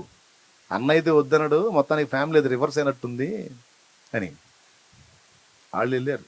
శుక్రవారం ఆదివారం కూటం పెడతా, అప్పుడు రండి, మీకు రోజు రావద్దని చెప్పా. ఒక్కరోజు ఆగారు, రెండో రోజు మళ్ళీ వచ్చారు. నాకేం తెలుసండి, ఇంత పెద్ద ప్రణాళిక ఉంది దేవుంది, దానికి ఆ ప్రార్థనే పునాది. వాళ్ళని రేపుతున్నాడు, మీరు పోయి చెయ్యండి, ప్రార్థన చెయ్యాలి, ప్రార్థన జరగాలి, అక్కడ ప్రార్థన జరగాలి. జరిగితే ఉందే బలమైన కార్యం ఉంది, నేను పెద్ద ప్లాన్ వేసుకొని ఉన్నాను, దానికి ఇదే పునాది, మీ అమాయకపు ప్రార్థనలే కావాలన్నా కానీ వాళ్ళని తీసుకొస్తున్నాడు. కనీసం వాళ్ళకి ప్రార్థన చేయటం కూడా సరిగ్గా రాదు. ఒక అమ్మాయి నైట్ ప్రార్థనలో మోకాళ్ళలోని చుట్టూ వాళ్ళందరినీ కలిపి ప్రార్థన చేస్తుంది. నీ దాసుని చుట్టూ ముళ్ళ కంచేయి ప్రభువా, ముళ్ళ కంచేయి ప్రభువా. అగ్ని కంచేయటం వల్ల, లేదా దూతల కంచె, లేదా నీ కాపుదలు పెట్టడం లేక ఏ సునాములు ముళ్ళ కంచేసే ప్రభువా, ముళ్ళ కంచేసే ప్రభు. నేనన్నా నవ్వుతామ్మాయి, నా చుట్టూ ముళ్ళ కంచేస్తాను, నేను ఎటు పోవాలి? సరే బయటోడు శత్రువు రావద్దని ముళ్ళ కంచె చేసామా, నేను ఎటు పోవాలి అన్న. అట్ట చేయకూడదా అంటే, ఎట్ట చేయాలో కూడా తెలియని అమాయకపు ప్రార్థనలు విని లక్షల మందిని కలిగించాడండి నా దేవుడు. అది నేను మెహర్బానీ కోసం చెప్పండి, మీరందరూ ఎరిగిన విషయం, అది మీరందరూ తెలుసుకున్న విషయం. నా దేవునికి మహిమ కలుగును గాక. హల్లెలూయా. ఇక ఏం చేస్తారు, మా వాళ్ళు కూడా మెత్తబడిపోయారు. ఇక వాళ్ళు ఏమన్నా తెలుసా, మరుసటి రోజు వచ్చి, మీరు ఆ పాకలో చేయొద్దంటే ఈ మెల్ల మీద చేసుకొని పోతాం, మమ్మల్ని మాత్రం ఆపొద్దు అని బోర్ని ఏడిశారు. మీరు ఏడవద్దు రండి అని వాళ్ళే అన్నారు. దేవునికి స్తోత్రం. రాండి 11 కాదు 12 కానీ చేసుకొని చేయగలిగింది ఏముంది అని చిన్నగా వాళ్ళు కూడా లోబడ్డారు. ఆ ప్రార్థన ఆ రోజు నుంచి ఈ రోజు దాకా ఆ మందిరంలో జరుగుతానే ఉంది. అది జరుగుతానే ఉంది, పని విస్తరిస్తానే ఉంది. అంతకుముందు ఒక దగ్గర ప్రభు బల్ల తీసుకునే తండ్రి సన్నిధి చిలకలూరిపేట ఈరోజు వందలాది ప్రాంతాల్లో ప్రభు బల్ల తీసుకునే సంఘాలుగా మార్చబడింది. అందులో ఇప్పుడు రేపల్లి కూడా ఒకటైంది యేసు నామములో. హల్లెలూయా, హల్లెలూయా. చూసారా ప్రార్థన ఎంత పని చేసిందో. ఏముందిలే అనుకుంటాం, మేము వాళ్ళకి అవకాశం ఇచ్చి రిస్క్ చేసాం, వాళ్ళు రోజు ప్రార్థన చేసి వాళ్ళు రిస్క్ చేశారు. ఇక ఈ 2 రిస్కులు చూసి దేవుడు పెద్ద రిస్క్ చేశాడు. ఎంత రిస్క్ అంటే, కొడితే తగిలేటట్టు చేశాడు ప్రపంచం మొత్తానికి. ఇతర దేశాల్లో దాదాపు 50 దేశాల్లో ఉన్న ప్రజలు వెంబడిస్తూ ఉన్నారు, ఫాలో అవుతూ ఉన్నారు. 50 పైచిలుకు దేశాల్లో ప్రజలు. ఎత్తుల కోసం చెప్పట్లా, ఆ దీనులు చేసిన ఆ చిన్న ప్రార్థన, ఆ రిస్క్ ఎంత పనిచేసిందో చూడండి. ఇక్కడ ఈరోజు చిన్న పని స్టార్ట్ అయింది, చిన్న గుంపు ఒకటి స్టార్ట్ అయిందంటే, ఇక్కడ ప్రార్థన చేసే గుంపు లేచిందంటే గొప్ప ఉద్యమమే చూడొచ్చు రేపల్లిలో మనం. ఆమేన్. నీ గ్రామంలో నువ్వు ఛాన్స్ ఇవ్వు, నీ పట్టణంలో నీ ఇంటి అవకాశం ఇవ్వు. ఇదిగో ఆ తల్లి అవకాశం ఇచ్చింది, ఈరోజు దేవుడు పని జరిగింది. నువ్వు ఊహించావా శాలేమని ఎక్కడికి వస్తాడు మీ ఇంటి ముందుకు వచ్చి కూర్చుంటాడని? కలలో కూడా అనుకుని ఉండవు, ఎందుకంటే జరగదు అది. కానీ ఆమె చేసిన రిస్క్కి నన్నే తీసుకొచ్చి కూర్చోబెట్టాడు ఈడ. అది దేవుడు సంతోషిస్తే చేసే కార్యం. మూడవది ఏంటి? ఏదో ఒకటి. నాలుగవది ప్రతిఫలాపేక్ష లేకుండా. 5వది 10 మందికి చెప్పుకొని అరడిపరచడం కాదు, ప్రభు దగ్గరికి పరిగెత్తే నైజం. అది ఎంత అసాధారణమైందైనా సరే, నిరీక్షణకు అవకాశం లేని సమస్య అయినా సరే. చచ్చిపోయాడండి వాడు, కొట్టమిటాడుతూ ఉంటే పరిగెత్తితే అర్థం ఉంది. అయిపోయాడండి వాడు, ఇంకెట్ట బతుకుతాడండి అనుకోలామే. చచ్చినా సరే నా దేవుడు బతికిస్తాడు, నేను దేవుని దగ్గరికే పోతానని పరిగెత్తింది. దేవునికి మహిమ కలుగును గాక. 5వది ఏంటిది? 10 మందికి చెప్పి ఆరడిపరుచుకోవటం కాదు, ప్రభు పాదాల దగ్గరికి వెళ్ళి సమస్యను పెట్టి జయం పొందేటువంటి అనుభవం. ఈ 5 సుగుణాలు గిన్నెటి చన్నీళ్లు కాదు, తన ఇంట నివాసాన్ని ఏర్పాటు చేసినటువంటి శునేమీరాలు మనకు నేర్పుతుంది. ఈ అనుభవాలు మీరు పొందినట్లయితే మీరు కూడా గనురాళ్ళు అవుతారు. ఈరోజు ఆమె ఇల్లు చరిత్రలో నిలిచిపోయింది. ఈరోజు ఇక్కడ దేవుని పనికి అవకాశం ఇచ్చినటువంటి, ఆ స్థలం ఇచ్చిన బిడ్డలు కావచ్చు, ఈ కుటుంబం కావచ్చు, చరిత్రలో నిలబడిపోయే విధమైన పని చేశారు. అది చప్పట్లు కొట్టి దేవుని మయంపరచాల్సినటువంటి విషయం, ఘనపరచాల్సినటువంటి విషయం నా దేవుణ్ణి. ఇలాంటి సుబుద్ధి బిడ్డలకు ఇచ్చినందుకు. ఒకరేమో నివాసం ఇచ్చారు, ఒకరేమో ల్యాండ్ ఇచ్చారు. సొంత ల్యాండ్ కాదు మంది అది. మీలాంటి తల్లి ఎవరో సహోదరుడు ఇచ్చాడు, వేసుకోండి అన్న, వేసుకోండి, పరిచర్య జరిగించండి అని ఛాన్స్ ఇచ్చారు, వేసుకున్నాం. ఇక అందులో ఉండి మొర పెడితే ఇక వచ్చింది, స్థలం వచ్చింది, స్థలం తాతయ్య కూడా వస్తాడు. దేవునికి స్తోత్రం. అన్నీ వస్తాయి, స్థలం వచ్చింది, మందిరం వచ్చింది, పరిచర్య వచ్చింది. నేను చెప్తున్నా, నీ ప్రాంతంలో రిస్క్ చేయగలవా? నీ ప్రాంతంలో ఆత్మను రక్షించడానికి నీ వంతు తోడ్పాటును అందించగలవా? ఈరోజు తీర్మానం చేసుకో. నువ్వు వెళ్ళి సువార్త ప్రకటించగలవా? నీ చుట్టూ ఉన్న వాళ్ళకి దేవుని పరిచయం చేయగలవా? దేవుని కోసం బ్రతకగలవా? ఆలోచించు, ఫలించు. కృప మనందరికీ తోడై ఉండును గాక.